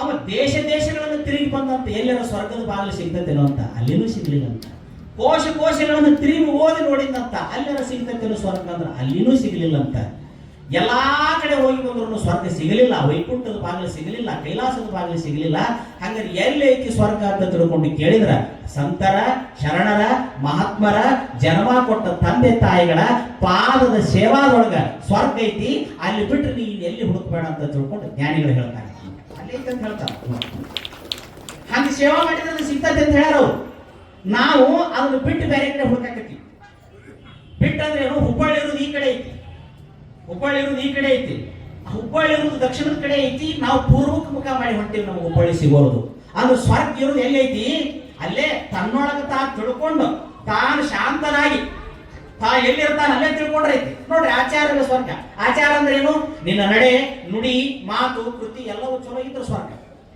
ಇನ್ನೂ ನಿಮಗೆ ತಿಳಿಯುವಂಗೆ ಹೇಳ್ತೀನಿ ಆಚಾರದ ಸ್ವರ್ಗ ಅಂದ್ರೆ ನೀರು ಕುಡಿತೀರಲ್ಲ ಅದು ಸ್ವರ್ಗನ ನೀರು ಕುಡಿತೀರ ನೋಡು ಅದು ಸ್ವರ್ಗನ ನೀರು ಬಿಟ್ಟು ಮತ್ತೆ ಬೇರೆ ಕುಡಿಬಾರದು ಕುಡಿತೀರ ನೋಡು ಹಂಗ ಹೇಳಿದ್ರೆ ಗೊತ್ತಾಗ ನೀರು ಬಿಟ್ಟು ಆ ನೀರಿಗೆ ಇನ್ನೊಂದಿಟ್ಟು ದೀರ್ಘ ಅಕ್ಷರ ಕೊಟ್ಟು ನೀರ ಅಂತ ಕುಡಿತೀರ ನೋಡ ಅದು ನರಕನ ಅಲ್ಲ ಅವ್ರ ಸುದ್ದಿನೂ ಬಹಳ ವಿಚಿತ್ರ ಎಲ್ಲೋ ಆದ್ರೂ ನಮ್ಗೆ ಗಂಡ ಬಿಟ್ಬಿಟ್ಟಿರ್ತಾರ ಅಂದ್ರೆ ಆಚಾರವೇ ಸ್ವರ್ಗ ಅನಾಚಾರವೇ ನರಕ ಅಂದ್ರೆ ಡೆಫಿನೇಷನ್ ಇಷ್ಟ ನೀರು ಕುಡಿದ್ರೆ ನಮ್ಮನ್ನು ಕರೆಕ್ಟ್ ಯಾವ ಜಾಗ ಕರ್ಕೊಂಡು ಹೋಗ್ಬೇಕು ಅಲ್ಲೇ ಕರ್ಕೊಂಡು ಹೋಗ್ತೈತಿ ಕುಡಿಬಾರದು ಕುಡಿದ್ರೆ ಹೋಗಬಾರ ಜಾಗ ಕರ್ಕೊಂಡು ಹೋಗಿ ಬಿಡ್ತೈತಿ ಒಂದ್ಸಲ ಈ ಹುಬ್ಬಳ್ಳಿ ಧಾರವಾಡದಾಗಿ ಗಟರದಾಗಿನ ಹಂದಿಗಳೆಲ್ಲ ಮೀಟಿಂಗ್ ಮಾಡಿ ಕೈಲಾಸ ಪಾದವಂತ ಎಲ್ಲಿ ವಾದವಂತ ಕೈಲಾಸ ಪಾದ ಯಾಕೆ ಬಂದಿರಿ ಅಂತ ಕೇಳಿದಂತ ಪರಮಾತ್ಮ ಇನ್ಯಾಕೆ ಬರೋದಪ್ಪ ಮರ್ಯ ಮತ್ತು ತ್ರಾಸ ಬಂದ್ರೆ ನಿನ್ನ ಹತ್ತಕ್ಕೆ ಬರ್ಬೇಕಲ್ಲ ಹೇಳ್ರಿ ಅನ್ನೋ ಏನ್ ಕರ್ಮ ನೀವು ನೋಡಪ್ಪ ನಮ್ಮನ್ನ ನೀನು ಹೊಲಸಿನ್ಯಾಗ ಇರಂದಿರಿ ಬರೋಬ್ಬರಿ ಹೊಲಸ ತಿಂದು ಬದುಕಂದಿರಿ ಬರೋಬ್ಬರಿ ನೀವು ಹೊಲಸ ಸ್ವಚ್ಛ ಮಾಡಂದಿರಿ ಬರೋಬ್ಬರಿ ನಮಗೇನು ಸಿಟ್ಟಿಲ್ಲ ಮಂದಿ ತಾವು ತಾವು ಜಗಳಾಡಿರ್ತಾರೆ ಗಂಡ ಹೆಂಡತಿ ತಾವು ತಾವು ಜಗಳಾಡಿರ್ತಾರೆ ಓಣೆನ್ನಾರು ಜಗಾಡಿರ್ತಾರ ಆದ್ರೂ ನಡಬರ್ಕ ನಮ್ಮ ಹೆಸರು ತಗೊಂಡು ಬೈತಾರ ಅದು ನಮಗ್ ಸಿಟ್ಟಿಲ್ಲ ಅಂತ ಯಾವ ಹೋಗಿತ್ತವಲ್ಲ ಅದು ನಮಗ್ ಸಿಟ್ಟಿಲ್ಲ ಮತ್ ಬಂದಿರೋದು ಏನು ಸಮಸ್ಯೆ ನಿಲ್ಲೋದಂತ ಪರಮಾತ್ಮ ಏನೂ ಇಲ್ಲ ಅವ್ರ ಅಂಗಳದ ಮನ್ಯಾಗ ಅವ್ರ ಪಡಸಾಲ್ಯಾಗ ನಾವ್ ಆದ್ರೆ ನಮ್ಮನ್ನು ಮನಗಿಸ್ಕೊಂತಾರ ನಾವು ಅವು ಕೇಳಿದ್ರಂತ ಅವ್ರ ಜಗದಾಗ ನಾವ್ ಆದ್ರೆ ನಮ್ಮನ್ನು ಮನಗಿಸ್ಕೊಂತಾರ ಏ ಇಲ್ಲ ಮತ್ ನಮ್ಮ ಜಗದಾಗ ಬಂದು ಅವ್ರ ಮಕ್ಕಳಾಕತ್ತಾರಲ್ಲ ನಾವೆಲ್ಲಿ ಹೋಗೋದಂತ ಕೇಳಿದ್ವಂತ ನಮ್ಮ ಜಗದಾಗ ಬಂದು ಅವ್ರ ಮಕ್ಕಳಾಕತ್ತಾರಲ್ಲ ನಾವೆಲ್ಲಿ ಹೋಗೋಣಂದಾಗ ಪರಮಾತ್ಮಗ ಅವಾಗ ಅರ್ಥ ಆತಂತ ಹೋ ನಿಮ್ಮ ಸಮಸ್ಯೆ ನಿಮ್ಮ ಪ್ರಶ್ನೆ ಏನು ನನಗೆ ತಿಳಿದದೆ ನೀವೇನ್ ಕಾಳಜಿ ಮಾಡಬೇಡ್ರಿ ಮುಂದಿನ ಜನ್ಮಕ್ಕೆ ಅವ್ರು ಇಲ್ಲೇ ಬರೋರದಾರ ಟ್ರೈನಿಂಗ್ ತಗೊಳಕ್ ಈಗೀಗ ದಿವಸ ಹೊರಟು ಮಕ್ಕಳಾಕತ್ತಾರ ನಿಮ್ಗೆ ಪ್ರಮೋಷನ್ ಕೊಡ್ತೀನಿ ಹೋರಿ ಅನ್ಬಿಟ್ಟು ಅವ್ರು ಮುಂದೆ ಅಲ್ಲೇ ಬರೋರದಾರ ಅಲ್ಲೇ ಬಂದು ಮಕ್ಕಳವ್ರದಾರ ಒಮ್ಮೆಗೆ ಮಕ್ಕಳದ ಏನಂತ ದಿನ ಹೊರಟು ಬಂದು ಅಲ್ಲಿ ಮಕ್ಕೊಂಡು ರೂಢಿ ಆಗಕತ್ತಾರ ನೀವೇನು ಕಾಳಜಿ ಮಾಡಬೇಡ್ರಿ ನಿಮ್ಮ ಜನ್ಮ ಅವ್ರಿಗೆ ಕೊಡ್ತೀನಿ ಅವ್ರಿಗೆ ನಿಮಗೆ ಕೊಡ್ತೀನಿ ಹೋಗಿ ಪ್ರಮೋಷನ್ ಆಗತ್ತೀನಿ ಅಂದ್ರೆ ಮದ್ಯಪಾನವ ಮಾಡಿ ಇದ್ದುದೆಲ್ಲ ಕಳ್ಕೊಂಡು ಒದ್ದಾಡಿ ಬರುವವನ ಸಂಸಾರತ 10 ಕಾಯಿಲೆಗಳಿಗಿಂತ ಕನಿಷ್ಠ ಸರ್ವಜ್ಞ ಅಂತ ಹೇಳ್ತಾನೆ. ಇವತ್ತು ಇಡೀ ಜಗತ್ತಿನಲ್ಲಿ ಮದ್ಯಪಾನದ ವ್ಯಸನದಿಂದ ಸಾಕಷ್ಟು ಕುಟುಂಬಗಳ ನರಕವನ್ನು ಅನುಭವಿಸ್ತಾವ. ಜಗತ್ತಿನೊಳಗೆ ಎಲ್ಲಿ ಯಾವ ಕುಡಿ ವ್ಯಕ್ತಿ ಅದನ್ನ ಕುಡಿಯುವಂತ ಮನುಷ್ಯ ಇದ್ದ ಮನಿ ಒಳಗೆ ನೆಮ್ಮದಿ ಅನ್ನೋದು ಸ್ವರ್ಗ ಅನ್ನೋದು ಇಲ್ಲ. ಅದಕ್ಕೆ ಶಿಶುನಾಳ ಸೇರಿಕೊಂಡು ಕೇಳಿದ್ರಂತ ಸ್ವರ್ಗ ಎಲ್ಲಿ ಐತೆ ಅಂದ್ರ ಮದ್ಯಪಾನವ ಮಾಡದ ಬೂದಿ ಪಡಕನ ಮನೆ ಒಳಗೆ ಸ್ವರ್ಗ ತಾ ಉಳ್ಳಾಡಂತ ಐತಿ ಶಿಶುನಾಳಧೀಶ ಅಂತ ಹೇಳಿದಂತ. ನೋಡಿ ಸ್ವರ್ಗ ಎಲ್ಲಿ ಐತೆ ಅಂತಂದ್ರೆ ಮದ್ಯಪಾನ ಮಾಡಲಾರ್ದ ಎಲ್ಲಿ ಯಾರ ಮನೆಯಾಗ ಕುಡಿಯೋರಿಲ್ಲ ಅಲ್ಲಿ ಸ್ವರ್ಗ ಐತೆ. ನಾ ಹೇಳೋದಿಲ್ಲ, ದೊಡ್ಡವ್ರು ಹೇಳ್ತಾರೆ. ಯಾರ ಮನೆ ಒಳಗ ಹೊಲಸ ಹ್ಯಾಬಿಟ್ಗಳನ್ನು ಮಾಡೋರಿಲ್ಲ ಅಲ್ಲಿ ಸ್ವರ್ಗ ಐತೆ ಅಂತ. ಯಾರ ಮನೆ ಒಳಗೆ ನಡೆ ನುಡಿ ಆಚಾರ ವಿಚಾರಗಳು ಚಲೋ ಅದಾವ ಅಲ್ಲಿ ಸ್ವರ್ಗ ಐತೆ ಅಂತ. ಯಾವ ಊರಿನೊಳಗೆ ಗ್ರಾಮದಲ್ಲಿ ಹೊಂದಾಣಿಕೆ ಮನೋಭಾವ ಒಳ್ಳೆ ಭಕ್ತಿ ಸನ್ಮಾರ್ಗ ಐತೆ ಅಲ್ಲಿ ಸ್ವರ್ಗ ಐತೆ ಅಂತ. ಅಲ್ಲಿ ಚಲೋನ ಐತಂತ. ಮತ್ತೆ ಎಲ್ಲಿ ಹೊಂದಾಣಿಕಿಲ್ಲ ಅಲ್ಲಿ ನರಕ ಐತಿ. ಅದನ್ನೇ ಅವ್ರು ಹೇಳಿದ್ರು, ಅಯ್ಯ ಎಂದಡೆ ಸ್ವರ್ಗ, ಎಲ್ಲೋ ಎಂದಡೆ ನರಕ. ಅಡಿಗೆ ಮುಂದೆಡೆ ಸ್ವರ್ಗ, ಅಡಿಗೆ ಹಿಂದೆಡೆ ನರಕ. ಸ್ವರ್ಗ ನರಕಗಳನ್ನು ನಾವು ದುರ್ಬಿನ್ ಹಚ್ಚಿ ಹುಡುಕಾಡಿದ್ರೆ ಸಿಗುದಿಲ್ಲ. ಸಿಗಬೇಕಾಗಿತ್ತಲ್ಲ, ಇಷ್ಟಕ್ಕೊಂದು ರಾಕೆಟ್ಗಳು ಹೋಗ್ತಾವು. ಅಮೆರಿಕದವ್ರು ನಾಸಾ ನೌಕೆಯನ್ನು ಬಿಡ್ತಾರ, ಮತ್ ಬೇರೆ ಬೇರೆದವ್ರು ಬೇರೆ ಬೇರೆ ರಾಕೆಟ್ಗಳನ್ನು ಬಿಡ್ತಾರ. ಅವು ಭೂಮಿಗೆ ಬೇರೆ ಗ್ರಹಗಳದಾವಂತ ಮೆಸೇಜ್ ಕೊಡ್ತಾವ. ಏನ್ ಕೊಡ್ತಾವ? ಭೂಮಿಗೆ ಬೇರೆ ಗ್ರಹಗಳದಾವಂತ ಮೆಸೇಜ್ ಕೊಡ್ತಾವ ಹೊರತು ಸ್ವರ್ಗ ಐತೆ ಅಂತ ಎಲ್ಲಿ ಹೇಳವಲ್ವ. ಎಲ್ಲಿ ಹೇಳವಲ್ವ? ಕಥ ಮಾಡಿಸ್ಬಿಟ್ರೆ ಸಮಾಧಾನ ಎಲ್ಲಾರ ಸ್ವರ್ಗ ಐತೆ ಅಂತ ಹೇಳಬೇಕಾಗಿತ್ತಾವ, ತೋರಿಸ್ಬೇಕಾಗಿತ್ತಿಲ್ರಿ. ಎಷ್ಟೆಲ್ಲ ವಿಜ್ಞಾನ ಬಂತು, ಬೇಕಾದಂತ ತಂತ್ರಜ್ಞಾನ ಬಂತು, ಎಷ್ಟೆಲ್ಲ ಬಂತು. ಹೋಲ್ಬಿಡ್ರಿ, ಹಿಂದೆ 100 ವರ್ಷದಿಂದ ಏನು ಇದ್ದಿದ್ದಿಲ್ಲ. ಈಗ ಮಿನ್ನ ಬಂದಾವಲ್ಲ ರಾಕೆಟ್. 1 ಸೆಕೆಂಡ್ಗೆ 20 ಕಿಲೋಮೀಟರ್ ಹೋಗುವಂತ ಸ್ವೈ ಅಂತ ಹೋಗೋ ರಾಕೆಟ್ ಬಂದಾವ. ಅವು ಬ್ಯಾರೆ ಗ್ರಹಗಳದಾವ, ಬ್ಯಾರೆ ಸೌರಮಂಡಲಗಳು ಅದಾವಂತನ ನಾವು ತಿಳ್ಕೊಂಡಿವಿ. ಈ ಭೂಮಿಯಾಗ ಕುಂತು ನಮಗ ಕಾಣುವಂತ ಸೂರ್ಯ ಒಬ್ಬನ ಅಂತ ತಿಳ್ಕೊಂಡಿವಿ. ಈಗ ಹೇಳಕತ್ತೈತಿ ವಿಜ್ಞಾನ, ಒಬ್ಬ ಸೂರ್ಯ ಅಲ್ಲ, ಇವನಂತವ್ರು ಲೆಕ್ಕದಷ್ಟು ಸೂರ್ಯರು ಬ್ರಹ್ಮಾಂಡದಾಗ ಬಿದ್ದಾರ ಅಂತ ತಿಳ್ಕೊಂಡು ಈಗ ನಮಗೆ ವಿಜ್ಞಾನ ಹೇಳಕತ್ತೈತಿ. ಖಗೋಳ ಶಾಸ್ತ್ರ ಅಂತ ಕರೀತಾರ ನೋಡ್ರಿ. ನಮಗ ಒಂದು ಗಂಗಾಳ ಅಗಲ ಕಾಣ್ತಾನ ಇವ ಸೂರ್ಯ, ಇವನ ನಮಗ್ ಬಹಳ ದೊಡ್ಡವಂತ ನಾವು ತಿಳ್ಕೊಂಡ್ಬಿಟ್ಟಿವಿ. ಇವನು ಹೊಟ್ಟೆಯಾಗಿಂತ ಭೂಮಿ 1,30,30,000 ಭೂಮಿ ಹಿಡಿಸ್ತಾವಂತ ನೋಡ್ರಿ. ಅವನ ಹೊಟ್ಟೆ ನಮಗೆ ಎಷ್ಟು ಕಾಣ್ತಾನವ? ನೀಟಾಗಿ ಕಾಣ್ತಾನವ. 15 ಕೋಟಿ ಕಿಲೋಮೀಟರ್ ದೂರದಾನವ. ಅವ ಏನಾರ ಜರ್ ಕಡ್ತಾ 1-2 ಕೋಟಿ ಸಮೀಪ ಬಂದ ಅಂದ್ರೆ ಬಿಸಿಲು ಚಲವಾಗಿತ್ತು ನೋಡ್ರಿ. ಬಿಸಿಲು ಚಲವಾಗಿತ್ತು. ಭೂಮಿ ಸೂರ್ಯನಿಗೆ ಸಮೀಪ ಹೋಗ್ತು ಅಂದ್ರೆ ಬೇಸಿಗೆ ಕಾಲ ಬರ್ತೈತಿ, ಮಧ್ಯಮದ ಅವಸ್ಥೆ ಒಳಗಿತ್ತಂದ್ರೆ ಮಳೆಗಾಲ ಬರ್ತೈತಿ, ಅತಿ ದೂರ ಬಂತಂದ್ರೆ ಚಳಿಗಾಲ ಬರ್ತೈತಿ. ಇದೆಲ್ಲವೂ ತನ್ನ ಅಕ್ಷಾಂಶ ರೇಖಾಂಶಗಳಲ್ಲಿ ತಿರುಗ್ತೈತಿ. ನಾವು 1 ಸೌರಮಂಡಲದೊಳಗದೀವಿ. ಯಾರಾದ್ರೂ ಸೈನ್ಸ್ ಓದೋರಿಗೆ ಗೊತ್ತಾಕತಿ. 1 ಸೌರಮಂಡಲದೊಳಗದೀವಿ ನಾವು. ನಮ್ಮ ಅಕ್ಕಪಕ್ಕದ ಗ್ರಹಗಳಿವು. ಹೆಂಗ ಮಕ್ಕಳು ಹುಬ್ಬಳ್ಳಿ ಧಾರವಾಡ ಸಿಗ್ಗಾಂವ್ ಹೆಂಗದಾವ ಹಂಗ ಮಂಗಳ ಬುಧ ಗ್ರಹ ಅನ್ನೋದು ನಮ್ಮ ಅಕ್ಕಪಕ್ಕ ಗ್ರಹಗಳಿವು, ಅಕ್ಕಪಕ್ಕದ ಊರುಗಳಿದ್ದಂಗವು. ಹಂಗ ಆ ಸೌರಮಂಡಲವನ್ನು ದಾಟಿ ಹೋದ್ರ ಅನಂತ ಸೂರ್ಯದಾರಂತಲ್ಲಿ, ಲೆಕ್ಕಿಲ್ಲದಷ್ಟು ಸೂರ್ಯದಾರಂತ. ಒಂದರ ಬೆಳಕು ಇನ್ನೊಂದಕ್ಕೆ ಬರಬೇಕಾದ್ರೆ ಕೋಟಿ ಕೋಟಿ ವರ್ಷ ತಗೋತೈತಿ ಅಂತ. ಎಷ್ಟು ವರ್ಷ ತಗೋತೈತಿ? ಲೈಟ್ ಇಯರ್ಸ್ ಅಂತ ಕರೀತಾರಂತೆ, ಜ್ಯೋತಿರ್ವರ್ಷ ಅಂತ ಕರೀತಾರೆ. ನಾವಿಲ್ಲಿ ಭೂಮಿಯಿಂದ ಸೂರ್ಯನನ್ನು ಮುಟ್ಟಬೇಕಾದ್ರೆ 100 ಕಿಲೋಮೀಟರ್ ಸ್ಪೀಡ್ನಾಗ ಹೋಗಿ ಸೂರ್ಯನ ಮುಟ್ಟಬೇಕಾದ್ರೆ 2-3 ವರ್ಷ ಆಕವ ಭೂಮಿ ಮೇಲೆ. ಅದ ಸೆಕೆಂಡಿಗೆ 3 ಲಕ್ಷ ಕಿಲೋಮೀಟರ್ ಹೋದ್ರ 8 ನಿಮಿಷಕ್ಕೆ ಹೋಗ್ಬಿಡ್ತೀವಿ. ಅಂತ ಇನ್ಸ್ಟ್ರೂಮೆಂಟ್ ಎಲ್ಲ ನಮ್ಮ ಭೂಮಿ ಮೇಲೆ 1 ಸೆಕೆಂಡಿಗೆ 3 ಲಕ್ಷ ಕಿಲೋಮೀಟರ್ ಓಡುವಂತ ಇನ್ಸ್ಟ್ರೂಮೆಂಟ್ ಎಲ್ಲಿ ಕಂಡಿಡಿಯಕ್ಕೆ ಸಾಧ್ಯ ಐತಿ? ಅದಕ್ಕೆ ವ್ಯರ್ಥ ಪ್ರಯತ್ನ ಮಾಡಬೇಡ್ರಿ ಅಂದ್ರೆ ಶರಣರವರು. ನಿಮಗೆ ಭೂಮಿ ಬಿಟ್ಟು ಬೇರೆ ಕಡೆ ಎಲ್ಲಿ ಹೋಗಕ್ ಆಗುದಿಲ್ಲ. ನೀವು ಭೂಮಿ ಮೇಲೆ ಹುಟ್ಟಿರಿ, ಭೂಮಿ ಮೇಲೆ ಬದುಕಾಕತ್ತೀರಿ. ಈ ಭೂಮಿನ ನಿಮ್ಗೆ ಸ್ವರ್ಗ. ಇದನ್ನ ಚಲೋ ಇಟ್ಕೋರಿ, ಇದನ್ನ ಮುಂದಿನವರೆಗೂ ಚಲೋ ಇಟ್ಟು ಹೋಗ್ರಿ. ಇದನ್ನ ಕೆಡಿಸಿದ್ರಿ ಅಂದ್ರೆ ಇದ ನರಕ ಅನ್ನುವಂತ ಮಾತನ್ನು ಸ್ಪಷ್ಟ ಹೇಳ್ತಾನೆ. ಇದನ್ನ ಕೆಡಿಸಿದ್ರಿ ಇದ ನರಕ. ನೀವು ಈಗ ಚಂದ ಇರ್ಬೇಕಾದ್ರೆ ಇದನ್ನ ಚಲೋ ಇಟ್ಕೋರಿ. 10 ರೂಪಾಯಿ ಗಿಡ ಹಚ್ಚಿರಿ, ಒಬ್ಬೊಬ್ಬ ಸಾಯೋದ್ರೊಳಗ 10 ಗಿಡ ಹಚ್ಚಿರಿ. ಸ್ವರ್ಗನ ಆಕತಿ ಭೂಮಿ. ಒಬ್ಬೊಬ್ಬ ಇರೋದ್ರೊಳಗನ ನೀರುಗಳನ್ನು ವೇಸ್ಟ್ ಮಾಡಲಾರ್ದಂಗೆ ಕೆರೆಕಟ್ಟೆಗಳನ್ನ ತುಂಬಿಸ್ರಿ, ಸ್ವರ್ಗನೇ ಅದು. ನಾವು ಸ್ವರ್ಗವನ್ನ ಎಲ್ಲೋ ಹುಡುಕಾಕೊಂತೀವಿ. ಇದ್ದು ಭೂಮಿನ ನೆಟ್ಟಗಿಟ್ಕೋವಲ್ರಿ, ಚಂದ್ರ ಲೋಕದಾಗ ಮನಿ ಕಟ್ಟಾಕೊಂತೀವಿ. ನಾವು ಇದ್ದು ಭೂಮಿನ ನಾವು ನೆಟ್ಟಗಿಟ್ಕೋವಲ್ವಿ, ಚಂದ್ರ ಲೋಕದಾಗ ಮನಿ ಕಟ್ಟಾಕಿದ್ದೀವಿ. ಅದಕ್ಕೆ ಈ ವ್ಯವಸ್ಥೆ ನಮ್ಮದಲ್ಲ. ಅದಕ್ಕೆ ಇಲ್ಲಿ ಸ್ವರ್ಗ ನರಕ ಅನ್ನುವಂಥವು ಅವರವರ ಇಷ್ಟ ಅಂತ ಹೇಳ್ತಾರೆ ಶರಣರವರು. ಸ್ವರ್ಗ ನರಕ ಅನ್ನೋದು ಅವ್ರವ್ರ ಇಷ್ಟ. ನೀ ಹೆಂಗ ನಿನ್ನ ಬದುಕು ರೂಪಿಸಿಕೊಡ್ತಿದ್ದಿ ಹಂಗ ಸ್ವರ್ಗ. ನೀ ಒಳ್ಳೇದು ಮಾಡಿದ್ರ, ಚಲೋ ಮಾಡಿದ್ರ, ಚಲೋ ನೋಡಿದ್ರ ಸ್ವರ್ಗನ ಐತಿ. ಕೆಟ್ಟದ್ದು ಮಾಡಿದ್ರೆ ನರಕ ಬರ್ತೈತಿ. ಇಷ್ಟೇ. ನೀ ತಪ್ಪು ಮಾಡಿದ್ರಿ ಶಿಕ್ಷೆ ಆಕತಿ, ಅದ ನರಕ. ಚಲೋದು ಮಾಡಿದ್ರಿ ಸನ್ಮಾನ ಆಕತಿ, ಅದ ಸ್ವರ್ಗ. ಸ್ವರ್ಗ ನರಕಗಳನ್ನು ಭೂಮಿ ಮೇಲೆ ಅದ ಹೊರತು ಅವು ಆಕಾಶದಾಗ ಎಲ್ಲೋ ಅದಾವ ಅಂತ ತಿಳ್ಕೊಬೇಡ್ರಿ. ಒಂದು ವೇಳೆ ಅದಾವ ಅಂದ್ರ ನೀ ಚಲೋ ಕಾರ್ಯ ಮಾಡಿದ್ರ ಅವು ಮುಂದೊಂದ್ ದಿನ ಸಿಗ್ತಾವ. ಅದ್ರ ಬಗ್ಗೆ ಚಿಂತೆ ಮಾಡ್ಕೊಂತ ದಿವಸ ಗಳಿಬೇಡ. ಇಲ್ಲಿ ಚಲೋ ಮಾಡಿದ್ರೆ ಇಲ್ಲಿ ಸಲ್ಲೋರು ಅಲ್ಲಿ ಸಲ್ತಾರ ಅಂತ ಹೇಳ್ಯಾರ. ಮತ್ತೆ ಇಲ್ಲೇ ನೀ ನೆಟ್ಟಗ ಸಲ್ಲಲಿಲ್ಲ ಅಂದ್ರ ಅಲ್ಲಿ ಸಿಗೋದಿಲ್ಲ. ಅದಕ್ಕೆ ಮೊದಲು ಇಲ್ಲಿ ಚಲೋ ಬದುಕು, ಇಲ್ಲಿ ಚಲೋ ಬದುಕು ಅಂತ ಹೇಳ್ತಾರ. ಈ ಸ್ವರ್ಗ ಈ ಭೂಮಿಯ ಮೇಲೆ, ಈ ಮರ್ತ್ಯಲೋಕ ಅನ್ನುವಂಥ ಭೂಮಿಯ ಮೇಲೆ ನಾವು ಚಂದ ಬದುಕಿದ್ರ, ಚಲೋ ಬದುಕಿದ್ರ ಇದ ಸ್ವರ್ಗ ಆಕತಿ ಅಂತ ಅದಕ್ಕೆ ಹೇಳ್ತಾರ ನೋಡ್ರಿ. ತನ್ನಂಗ ನೋಡಿದ್ರ ಬೆನ್ನಿಲ್ಲ ಭೇದಿಲ್ಲ. ತನ್ನಂಗ ಹೇಳಂಗಿಲ್ಲ ಸರ್ವಜ್ಞ. ಚೂಟಿದ್ರೆ ಮತ್ತೊಬ್ಬರಿಗೆ ನೋವಾಕತಿಪ್ಪ. ನೀ ಚೂಟುಕೊಂಡ್ರೆ ನೋವಾಕತಿ, ಚೂಟಿದ್ರೆ ಮತ್ತೊಬ್ಬರಿಗೂ ನೋವಾಕತಿ. ನಿನಗೂ ಹಸಿವಾಕತಿ, ಮತ್ತೊಬ್ಬರಿಗೂ ಹಸಿವಾಕತಿ. ದುಃಖ ಆದ್ರೆ ನಿನಗೂ ಅಳು ಬರ್ತೈತಿ, ದುಃಖ ಆದ್ರೆ ಅವ್ರಿಗೂ ಅಳು ಬರ್ತೈತಿ. ಎಲ್ಲರಿಗೂ ಈ ಭೂಮಿ ಮೇಲೆ ಹಸಿವು, ತೃಷೆ, ನಿದ್ರೆ, ನೀರಡಿಕೆ, ದುಃಖ, ಮರಣ ಸಮಾನ ಕೊಟ್ಟಾನ ದೇವರು. ಇಲ್ಲಿ ಒಬ್ಬರದನ್ನು ಕಸಗೊಳ್ಳಾರ್ದಂಗ, ಒಬ್ಬರ ಮನಸ್ಸನ್ನು ನುಯಿಸಲಾರ್ದಂಗ, ಒಬ್ಬರಿಗೆ ಮೋಸ ಮಾಡದಂಗ, ಒಬ್ರು ಹೋಗೋ ದಾರ್ಯಾಗ ಹೂ ಹಾಕದೆ ಇದ್ರೂ ಪರವಾಗಿಲ್ಲ, ಮುಳ್ಳು ಹಾಕದಂಗ ಬದುಕಿದ್ರ ಅದು ಸ್ವರ್ಗದ ಬಾಗಿಲು ಅಂತಾನೆ ಹೇಳ್ತಾನೆ. ನಾ ಹೇಳೋದಿಲ್ಲ, ಹೇಳ್ತಾನೆ. ಮೇಲಾಂಗ ಕಟ್ಟಿ ಮಕ್ಕಳು ಭಕ್ತರಿಗೆ ಹೇಳ್ತಿದ್ದಾರೆ, ಇನ್ಯಾ ಸ್ವರ್ಗಲೇ, ಇನ್ಯಾ ಸ್ವರ್ಗ ಇಲ್ಲೇ ಐತಿ ಸ್ವರ್ಗ. ಪ್ರೀತಿ ಇಲ್ಲ. ಈಗ ಕುಟುಂಬಗಳು ಮನೆಗೆ ಸೊಸಿ ಬರ್ತಾಳ. ಬಂದಂತ ಸೊಸಿನ ಮನ್ಯಾಗ ಬಂದಂತ ಸೊಸಿನ ಅತ್ತೆ ಅದಕ್ಕಿ ಈಕಿ ಸೊಸಿ ಅಲ್ಲಪ್ಪ ನನ್ನ ಮಗಳ ಅಂತ ತಿಳ್ಕೊಂಡ್ಬಿಟ್ರ ಸ್ವರ್ಗನ. ಬಂದಂತ ಸೊಸಿ ಈಕಿ ನಮ್ಮ ಅತ್ತೆ ಅಲ್ಲ ನಮ್ಮವ್ವ ಅಲ್ಲಿದ್ಲು, ಆಕಿನಕ್ಕಿಂತ ಈಕಿನ ದೊಡ್ಡ ಆಕಿ ಅಂತ ತಿಳ್ಕೊಂಡ್ಬಿಟ್ರೆ ಈಕಿನೂ ಅವು ಅಂತ ತಿಳ್ಕೊಂಡ್ಬಿಟ್ರ ಸ್ವರ್ಗನ. ಹಂಗಲ್ಲ, ನಮ್ಮ ಮಕ್ಕಳನ್ನ ನಾವು ಪ್ರೀತಿಸ್ತೀವಿ. ನಮ್ಮ ಮಕ್ಕಳು ತವ್ರ ಮನೆಯಿಂದ ಗಂಡನ ಮನೆಯಿಂದ ತವ್ರ ಮನೆಗೆ ಬರಾಕತ್ರ ಒಳ್ಳೆ ಹಿರಿ ಹಿರಿ ಹಿರಿ ಹಿರಿ ಬಾಯಿ ಹಿಕ್ಕಿಸಿ ನಗ್ತೀವಿ. ಆದ ನಮ್ಮ ಮನೆ ಸೊಸೆ ತಾನು ತವ್ರ ಮನೆಗೆ ಹೊಂಟ್ರ ಯಾರು ಮಾಡೋರಿಟ್ಟಿ ಅಂದ್ರೆ ಮನೆ ನರಕಾಯಿ ಹೋಗ್ತೈತಿ. ಇದ ವ್ಯತ್ಯಾಸ.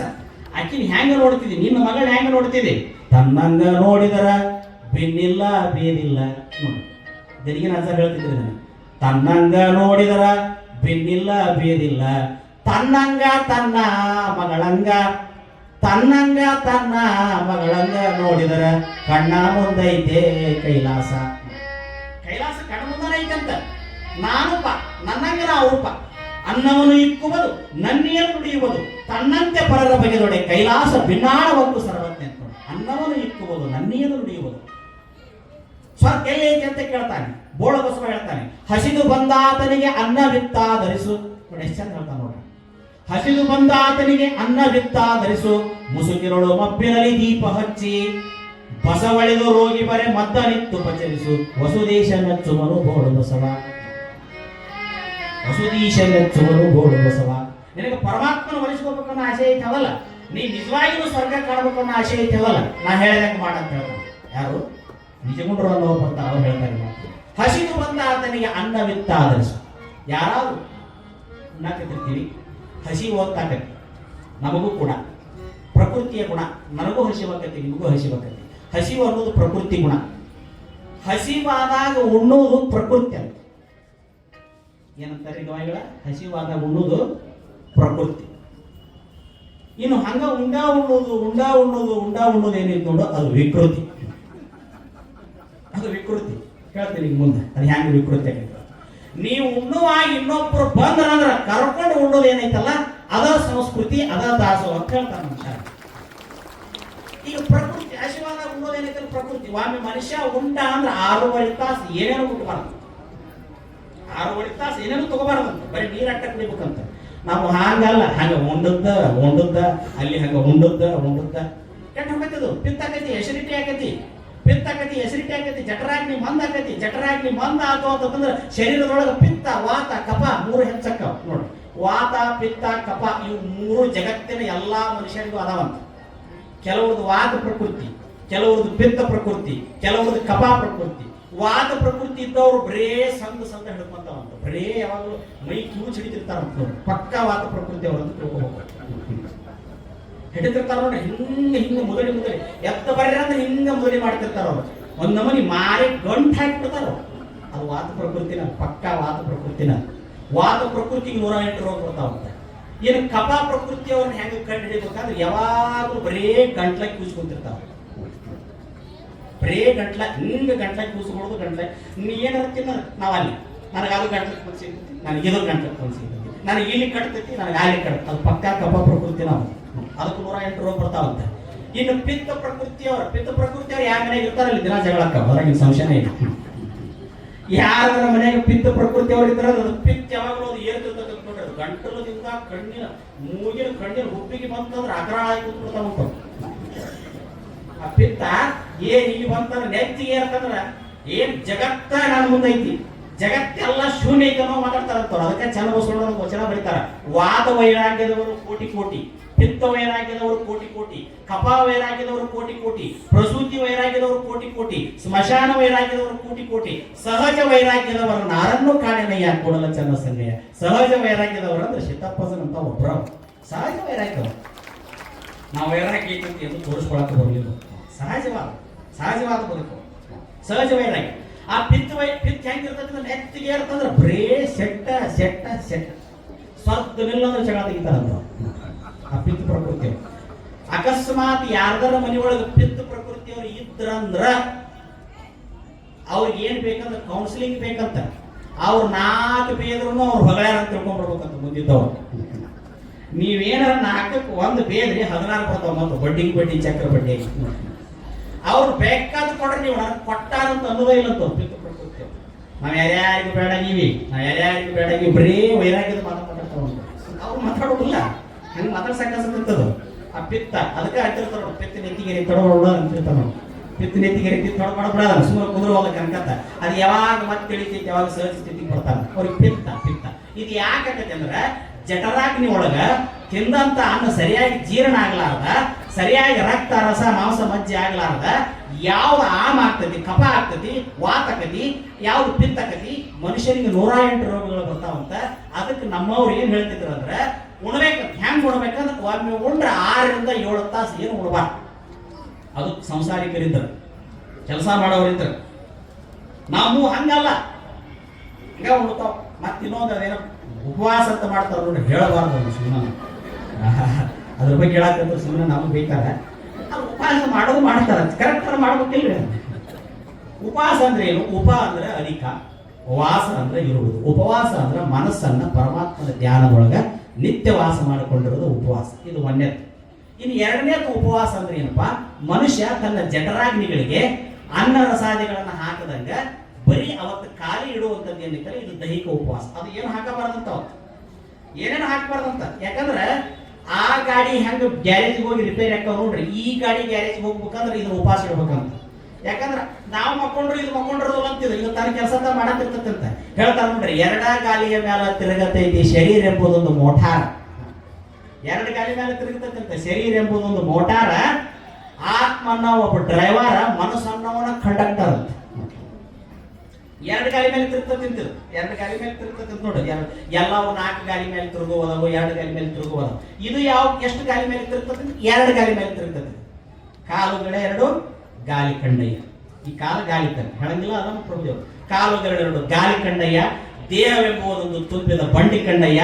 ಬಂಡಿಯ ಹೊಡೆಯವರ ಇವರು ಮಾನಿಸರು, ಒಬ್ಬರಿಗೊಬ್ಬರು ಸಮವಿಲ್ಲವಯ್ಯ. ಇದರ ಇಚ್ಛೆಯರೆಂದು ಹೊಡೆಯದಿದ್ದರೆ ಅದರ ಅಚ್ಚು ಮುರಿಯಿತ್ತು ಬೇಶ್ವರ ಅಂತ ಹೇಳ್ತಾರೆ ಅಲ್ಲಭಟ್ಟರು. ಬಹಳ ಅದ್ಭುತವಾದ ವಚನ, ಬಹಳ ಅದ್ಭುತವಾದ ವಚನ. ಈ 2 ಗಾಲಿ ಮೇಲೆ ತಿರುಗ್ತದೆ ಶರೀರ ಅನ್ನೋದೊಂದು ಮೋಟಾರ್ ಅಂತ ನೋಡಿ. ಆ ಮೋಟಾರ್ಗಳು ರಿಪೇರಿ ಆದ ಒಂದು ಗ್ಯಾರೇಜ್ಗೆ ಹೋಗ್ತಾವ. ಈ ಮೋಟಾರ್ ಹೆಚ್ಚು ಕಡಿಮೆ ಆದ್ರೆ ಆಸ್ಪತ್ರೆಗೆ ಹೋಗತ್ತೆ. ಅವು ಗ್ಯಾರೇಜ್ಗೆ ಹೋಗ್ತಾವು, ಇದು ಆಸ್ಪತ್ರೆಗೆ ಹೋಗತ್ತೆ. ಅಲ್ಲಿ ಏನಾದ್ರು ಸ್ಪೇಸ್ ಪಾರ್ಟ್ಸ್ ಆದ್ರೆ ಅಲ್ಲಿ ಅವ್ನು ಮೆಕ್ಯಾನಿಕಲ್ ಕೆಲಸ ಮಾಡ್ತಾನೆ. ಇಲ್ಲಿ ಏನಾದ್ರು ಸ್ಪೇಸ್ ಪಾರ್ಟ್ಸ್ ಆದ್ರೆ ಒಂದೊಂದು ಸ್ಪಾಟ್ಗೆ ಒಬ್ಬೊಬ್ಬ ಡಾಕ್ಟರ್ ಅದ, ಒಂದೊಂದು ಸ್ಪಾಟ್ಗೆ ಒಬ್ಬ ಡಾಕ್ಟರ್ ಅದ ನೋಡಿ. ವಿಚಾರಿಸಿ ನೋಡಿಬಿಡಿ, ಶರೀರವಿದು ಇಂದ್ರಜಾಲವಲ್ಲದೆ ಮತ್ತೇನು. ಯಾವ್ದಾರ ಕೈಯಾಗಿಂದ ಉಂಗ್ರ ಕೊಟ್ರ, ಕೈಯಾಗಿಂದ ಗುಂಡು ತೆಗೆದು ಕೊಟ್ರ, ಬಾಯಾಗಿಂದ ಗುಂಡು ತೆಗೆದು ಕೊಟ್ರು ಏನು ಜಾದು ಮಾಡಿದಂತೀರಿ? ದೊಡ್ಡ ಜಾದು ಆಗಲ್ಲ. ಇಂಥ ಕಿಮ್ಮತ್ತಿನ ಶರೀರ ಅನ್ನೋದು ಪರಮಾತ್ಮ ಕೊಟ್ಟಾನಲ್ಲ, ಇದಕ್ಕಿಂತ ದೊಡ್ಡ ಜಾದು ಯಾವ್ದು? ಒಂದು ಲಿವರಿನ ಕಿಮ್ಮತ್ತು ಏನು ಅನ್ನೋದು ಲಿವರ್ ಹೋದವ್ರನ್ನ ಕೇಳಿ, ಒಂದು ಕಿಡ್ನಿ ಕಿಮ್ಮತ್ತು ಏನು ಅನ್ನೋದು ಒಂದು ಕಿಡ್ನಿ ಹೋದವ್ರನ್ನ ಕೇಳಿ, ಒಂದು ಕಣ್ಣಿನ ಕಿಮ್ಮತ್ತು ಏನು ಅನ್ನೋದು ಕಣ್ಣು ಕಾಣದವ್ರನ್ನ ಕೇಳಿ, ಒಂದು ಕಿವಿ ಕಿಮ್ಮತ್ತು ಏನು ಅನ್ನೋದು ಕಿವುಡಾದವ್ರನ್ನ ಕೇಳಿ, ಒಂದು ಕಾಲಿನ ಕಿಮ್ಮತ್ತು ಏನು ಅನ್ನೋದು ಕಾಲಿಲ್ಲದವ್ರನ್ನ ಕೇಳಿ, ಒಂದು ಕೈ ಕಿಮ್ಮತ್ತು ಏನು ಅನ್ನೋದು ಕೈ ಇಲ್ಲದವ್ರನ್ನ ಕೇಳಿ. ಇಂಥ ಕಿಮ್ಮತ್ತಿನ ಶರೀರ ಭೂಮಿಗೆ ತಗೊಂಡು ಬಂದು ಒಂದಲ್ಲ, 2 ಅಲ್ಲ, 3 ಅಲ್ಲ, 4 ಅಲ್ಲ, 84 ಲಕ್ಷ ಜೀವರಾಶಿಗಳಲ್ಲಿ ಹಾದು ಪ್ರಮೋಷನ್ ಆಗಿ ಮನುಷ್ಯ ಜನ್ಮಕ್ಕೆ ಬಂದು ಇದರೊಳಗೆ ಚಲೋ ತುಂಬಲಿಲ್ಲ ಅಂತಂದ್ರೆ ಇದು ಮತ್ತೆ ಎಲ್ಲಿ ಹೋಗತ್ತೆ ಅಂದ್ರೆ man is next to God. ದೇವರಾಗಕ್ಕೆ ಮನುಷ್ಯರ ನಂತರ ಏನಾಗ್ಬೇಕಂದ್ರೆ ದೇವರಾಗಬೇಕಂತ. ಒಂದು ಹೆಚ್ಚಿ ಕಿತ್ತಿ ಕಡೆ ಬಂದಿವಿ, ದೇವರ ಹಾಕಿವಿ ಅಂತ. ಎಲ್ಲಿ ಬಂದಿವಿ? ಚಿತ್ತಪ್ಪಸರ ಕಡೆ ಬಂದಿವಿ, ಶಿವಯೋಗಿಗಳ ಕಡೆ ಬಂದಿವಿ, ಶರಣರ ಕಡೆ ಬಂದಿವಿ, ದೇವರ ಹಾಕಿವಿ ಅಂತ. ಹೋಗಬಾರದು ಕಡೆ ಹೋದ್ರೆ, ನೋಡಬಾರದು ನೋಡಿದ್ರ, ತಿನ್ನಬಾರದು ತಿಂದ್ರ, ಮಾಡಬಾರದು ಮಾಡಿದ್ರ, ಅನಬಾರದು ಅಂದ್ರ man is next to God ಅಲ್ಲ. ಗಾಡ್ ಇದ್ದದ್ದು ಹೊಳ್ಳಿ ಉಲ್ಟಾ ಹೋದ್ರಿ ಏನಾಕೈತಿ? ಅದಕ್ಕೆ ಮನುಷ್ಯರು ಕೂಡ ಹೆಚ್ಚು ಇರ್ತಾವ್ರಿ, ಇಲ್ಲಿ ಅಲ್ಲದ ಅಲ್ಲಿ ಇಲ್ಲದ ಅಂತ ಹೇಳಿ ನೋಡ್ರಿ. ಅದು ಗಾಡ್ ಆಗ್ಬೇಕಾಗಿತ್ತು. ನಾವು ಮನುಷ್ಯನ ನಂತರ ಏನಾಗಬೇಕಾಗಿತಿ? Man is next to God. ದೇವರ ಆಗಕ್ ಬಂದಿವಿ, ತನ್ನಂತ ತಿಳ್ಕೊಂಡು ದೇವರ ಆಗಕ್ ಬಂದಿವಿ. ಮತ್ತೆ ಎಲ್ಲಿ ಆಗ್ಬೇಕು ದೇವರು? ದೇವ್ರ ಎಲ್ಲಿ ಹಾಕಿವಿ? ಗಾಡಿನ ಚಲೋ ಜಾಗದಾಗ ಹೊಡೆದ್ರೆ ದೇವ್ರ ಹಾಕಿವಿ, ಹೊಡಿಬಾರ ಜಾಗದಾಗ ಹೊಡೆದ್ರ ಆತ್ಮನ ಒಬ್ಬ ಡ್ರೈವರ್ ಹೊಡ್ಯಾಕತ್ತಾನಿದ್ರ ಗಾಡಿನ. ನಾಳೆ ಬರ್ತೈತಿ ತೊಟ್ಟಿಲ್ಲ ಅಂತ ಬರ್ತೈತಿ. ತೊಟ್ಟಿಲ್ಲ ಅಂದ್ರೆ ಎದಕ್ಕಂದ್ರು, ತೊಟ್ಟಲದೊಳಗೆ ಯಾಕೆ ಹಾಕಿದ್ರು? ತೊಟ್ಟಲದಾಗ ಹಾಕುವಾಗ 5 ಮಂದಿನ ಯಾಕೆ ಹೆಸರು ಇಡಕ್ ಹಚ್ಚಿದ್ರು? 5 ಮಂದಿ ಒಳಗೆ ಒಬ್ಬಾಕಿ ಹೆಸರು ಇಡುವಾಗ ಆಕಿನ ಯಾಕೆ ಡುಬ್ಬು ಡುಬ್ಬು ಹಣದ್ರು? ಇವೆಲ್ಲ ಬರ್ತದೆ. ಯಾರಿಗಾರ ಗೊತ್ತಿದ್ರು ಬರ್ಕೊಂಬರಿ ಅದು, ಯಾರಿಗಾರ ಗೊತ್ತಿದ್ರು. ಯಾಕೆ ನನಗೂ ಗೊತ್ತಿಲ್ಲ. ನೀವು ಮೊದಲು ಪ್ರಯತ್ನ ಮಾಡಿ ಹೇಳಕ್ ಬರ್ಲಿಲ್ಲ ಅಂದ್ರೆ ಬರ್ತೀನಿ, ಹೇಳಕ್ಕೆ ಇಟ್ಟರೆ ನಮ್ಮನ್ನು ಹೇಳಬೇಕು, ಹೇಳ್ತೀವಿ ಅನಿವಾರ್ಯ. ನೋಡ್ರಿ, ಹೆಸರಿಡುವಾಗ 5 ಮಂದಿ ಇಡ ಅಂತ ಹೇಳಿದ್ರು, ಮತ್ತು 5 ಇಡ ಅಂದ್ರು. 5ರಾಗ 4 ಸುಳ್ಳು ಅಂದ್ರು, 1 ಕರೆ ಅಂದ್ರು. ಸುಳ್ಳಂತ ಒಂದ ಕರೆ ಅಂತ. ಮತ್ತಾಕಿ ಇಡಾಕಿ ಬಂದಾಕಿನ್ನ ಹೊಡೆದು ಬಿಟ್ರು. ಯಾಕೆ ಹೊಡೆದ್ರು ಇದು ಯಾವ ನಮಗೆ ಗೊತ್ತಿಲ್ಲ. ಮತ್ತೆ ಹೊಡಿಮಟ್ಟ ಹೊಡೆದ್ರು, ಮತ್ತೆ ಇನ್ನಾಕ ಉಗ್ರಿ ಕೊಟ್ರು. ಯಾಕೆ ಕೊಟ್ರು? ಪಾರ್ಟಿ ಮಾಡಿದ್ರ ಅಂತ ಅರ್ಥದ. ಜಗಳ ಮುಗಿತು ಮತ್ತೆ ಪಾರ್ಟಿಗೆ ಹೋದಂಗ ಏನಕ್ಕೆ ಕೊಟ್ಟರು? ಇವೆಲ್ಲವೂ ಒಂದು ಅದ್ಭುತ ಅದಾವ. ಏನಿದು? ಆತ್ಮನ ಒಬ್ಬ ಡ್ರೈವರ್ ಅಂತ ನಾವು ಹೊಡ್ಯಾಕತ್ತಾನ ಅಂತಿದ್ರು. ಗಾಡಿ ಹೊಡ್ಯಾಕತ್ತಾನ, ಆತ್ಮನ ಗಾಡಿ ಹೊಡ್ಯಾಕತ್ತಾನ. ಶರೀರ ಅನ್ನೋದು ಒಂದು ಮೋಟಾರ್ ಅಂತ. ಇದ್ರಾಗ ಪ್ಯಾಸೆಂಜರ್ ಹತ್ಯಾವಂತ ಐದು ಪ್ಯಾಸೆಂಜರ್ ಅಂತವು. ಕಣ್ಣ, ಮೂಗ, ಕಿವಿ, ನಾಲಿಗೆ, ಚರ್ಮ. ಸಿದ್ದಪ್ಪ ಅಂತ ಹೇಳ್ತಿತ್ತಂತ. ಎಷ್ಟು ಸುಮಾರದ ಅಂದ್ರೆ ಇವು ಐದು ನಾವು ಮಾರಿ ಮಣ್ಣಾಗ ಇವ್ನು ಯಾವ ಗೆಲ್ತಾನ ಅವನ ಸಿದ್ದಕ್ಕಲ್ಲಿ ಅಂತಿದ್ದಂತ. ಎಷ್ಟು ಚಂದ ಹೇಳ್ತಾನೆ. ಕೆಟ್ಟ ಬೇಕಿತ್ತಂತ. ಇದು ಯಾವಪ್ಪ? ಕಣ್ಣಪ್ಪ, ಕಿನಪ್ಪ, ಮೂಗಪ್ಪ, ನಾಲ್ಗಪ್ಪ, ಚರ್ಮಪ್ಪ ಅಂತ ನಿಮ್ಮ ಭಾಷೆದಾಗ ಹೇಳ್ತೀವಿ. ಇವು ಐದು ಹತ್ತಿ ಕುಂತು ಅಂತ. ಆತ್ಮನು ಡ್ರೈವರ್ ಅಂದಂತ. ಟಿಕೆಟ್ ತಗೊಳ್ಳುವಾಗ ಆ ಕಂಡಕ್ಟರ್ ಬರೋಕ್ಕಿಂತ ಮೊದಲ ಆತ್ಮನು ಡ್ರೈವರ್ ಅಂತೆ. ಅವ್ ಮನಸ್ಸನ್ನು ಕಂಡಕ್ಟರ್ ಭಾಳ ಸುಮಾರು ಅದ. ಅವ್ ಬೇಬರ್ಸ್ ಅದ. ಅವ್ ಎಲ್ಲಿ ಬೇಕಾದಲ್ಲಿನ ಸಿಟಿ ಹೊಡಿತಾನೆ. ನೀವು ಒಟ್ಟೊಟ್ಟೆ ಇಳಿಬೇಡ್ರಿ. ನೀವು ಗಟ್ಟೆಗೆ ಕುಂದ್ರಿ. ನೆಟ್ಟಗ ಸಿದ್ದಪ್ಪನ ಮಠದಾಗ ಹೋಗಿ ನಿಮ್ಮನ್ನು ಇಳಿಸ್ಬಿಡ್ತೀನಿ.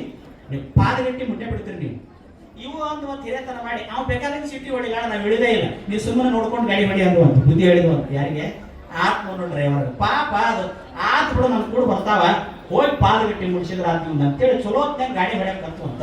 ಈ ಮನಸ್ಸನ್ನು ಅಡ್ಡಾಡಿ ಕಂಡಕ್ಟರ್ ಚಲೋ ಬಿಗ್ ಬಜಾರ್ ಬಂತಂತ ಸೀಟಿ ಹೊಡದಂತ ಕಣ್ಣು ನೋಡತಂತ. ಸ್ಟಾಫ್ ಗಾಡಿ ನಾ ಇಳ್ಯಾವಿಲ್ಲ ಮತ್ತೆ ಎಷ್ಟು ಪೇಮರ್ಸ್ ಅದಾವ ಅಂದ್ರೆ ಒಂದ ಮನೆಗೆ ನೆಗಡೆ ಇರ್ತಂತ. ಒಂದಕ್ಕೊಂದು ತಾಳಿಲ್ಲ ಅಂತ. ಒಂದ ಮನೆಗೆ ನೆಗಡೆ ಇರ್ತಂಗಂತವು.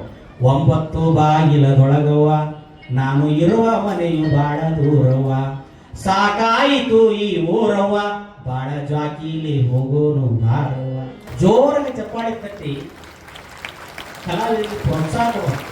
ನೀವು ಚಪ್ಪಾಳೆ ಹೊಡೆದ್ರಿಂದ 2 ಲಾಭ ಅದಾವ. ಒಂದು ಅವ್ರಿಗೆ ಪ್ರೋತ್ಸಾಹ ಸಿಗತೈತಿ, ಇನ್ನೊಂದು ನಿಮ್ಮ ಮೈಯಾಗಿನ ರೋಗ ಕಡಿಮೆ ಆಗ್ತಾವ ಅಷ್ಟೇ. ಈಗ ಚಪ್ಪಾಳಿಗೆ ಬರಗಾಲ ಬಂದೈತಿ. ಈ ಯಾವ ಆರ್ಕೆಸ್ಟ್ರಾ ಡ್ಯಾನ್ಸ್ ಬಂದ್ರೆ ಒನ್ಸ್ ಮೋರ್ ಅಂತ ಚಪ್ಪಲಿ ಹೊಡಿತೀವಿ. ಅವು ಯಮನ ಬಾಗಿಲು ಕರ್ಕೊಂಡು ಹೋಗ್ತಾವ. ಅವು ಇವು ಶಿವನ ಬಾಗಿಲಿಗೆ ಕರ್ಕೊಂಡ್ ಬರ್ತಾವ. ಶಿವನ ಬಾಗಿಲಿಗೆ ಕರ್ಕೊಂಡ್ ಬರುವಾಗ ಹೇಳಿ ಹೊಡಿಸ್ಕೋಬೇಕು ನಾವು. ಯಮನ ಬಾಗಿಲಿಗೆ ಕರ್ಕೊಂಡ್ ಬರೋದಕ್ಕೆ ನೀವ ಸೀಟಿ ಹೊಡೆದು ಹೊಡೆದು ಇನ್ನೊಮ್ಮೆ ಮಾಡಿಸಿರ್ತೀವಿ. ಈ ಜಗತ್ತಿನೊಳಗೆ ಯಾವಾಗ ಇನ್ನೊಮ್ಮೆ ಪ್ರವಚನ ಆಗಲಿ, ಇನ್ನೊಮ್ಮೆ ಅರ್ಜುನ ಜಾತ್ರೆ ಆಗಲಿ, ಇನ್ನೊಮ್ಮೆ ಮಹಾತ್ಮರು ಬರಲಿ, ಇನ್ನೊಮ್ಮೆ ಸತ್ಪುರಾಣಗಳನ್ನು ಕೇಳಿ, ಇನ್ನೊಮ್ಮೆ ಕಣ್ಣಿದ್ದಾಗ ಮಹಾತ್ಮರನ್ನು ನೋಡಲಿ ಅನ್ನುವಂಥ ಜನ ಹೆಚ್ಚಕಾರವಾಗಿದೆ. ಸ್ವರ್ಗಕ್ಕೆ ಇದಕ್ಕೆ ಇನ್ನೊಮ್ಮೆ ಅನ್ನೋದು ನಾವು ಇಲ್ಲಿ ಯಾವ್ದಕ್ಕೆ ಇನ್ನೊಮ್ಮೆ ಅಂತೀವಿ. ಇದು ನರಕ ಆಗಕತ್ತೈತಿ. ಇದು ಸ್ವರ್ಗ, ಇದು ನರಕ, ಎರಡು ಇಲ್ಲೇ ಅಡಿಗೆ ಮುಂದೆಡೆ ಸ್ವರ್ಗ, ಅಡಿಗೆ ಹಿಂದೆಡೆ ನರಕ. ನೋಡ್ರಿ ಎಷ್ಟು ಚಲೋ ಹಾಡಿದ್ರು. ಅದ್ರ ಅರ್ಥ ಈಗ ಹೇಳೋದಿಲ್ಲ, ಮುಂದೆ ಬರ್ತೈತಿ. ಶರೀರ ಅಂದ್ರೆ ಏನು, ಬುದ್ಧಿ ಅಂದ್ರೆ ಏನು, ಮನಸ್ಸು ಅಂದ್ರೆ ಏನು, ಚಿತ್ತ ಅಂದ್ರೆ ಏನು, ಇದರಲ್ಲಿ ಜೀವ ಹೆಂಗೈತಿ, ಜೀವಕ್ಕೆ ಆತ್ಮ ಹೆಂಗ ನಟ್ಟೈತಿ, ಇದು ಪರಿಭವದಲ್ಲಿ ಹೆಂಗ ಬರ್ತೈತಿ, ಇದು ದೇಹದ ಹೆಂಗೆ ತೊಡಗೋತೈತಿ, ಈ ಜೀವ ದೇಹದ ಹೊಲಿಗೆ ಬಿಚ್ಚಬೇಕಾದ್ರೆ ಏನ್ ಮಾಡಬೇಕು, ಅದೆಲ್ಲವೂ ಸಿದ್ದೇಶ್ವರರು ಸಾಧನೆ ಮಾಡುವಾಗ ಅದನ್ನ ಚರಿತ್ರೆಯಲ್ಲಿ ಬರೀತಾರೆ. ಅವಾಗ ಹೇಳ್ತೀನಿ ನೋಡ್ರಿ. ಇಲ್ಲಿ ಅವ್ರೆಷ್ಟು ಚಂದ ಹೇಳ್ತಾರಂದ್ರ, ಆ ಮನಸ್ಸು ಅನ್ನುವಂಥದ್ದು ಏನ್ ಮಾಡ್ತೈತಿ ಅಂತ, ಕಣ್ಣಿನ ಮೂಲಕ ಹೋತು ರೂಪವನ್ನು ನೋಡ್ತು, ಕಿವಿ ಮೂಲಕ ಬಂತು ಶಬ್ದವನ್ನ ಕೇಳ್ತು, ಮೂಗಿನ ಮೂಲಕ ಬಂತು ವಾಸನೆಯನ್ನು ನೋಡ್ತು, ಚರ್ಮದ ಮೂಲಕ ಬಂತು ಸ್ಪರ್ಶವನ್ನು ನೋಡ್ತು, ನಾಲ್ಗಿ ಮೂಲಕ ಬಂತು ರುಚಿಯನ್ನು ನೋಡ್ತು.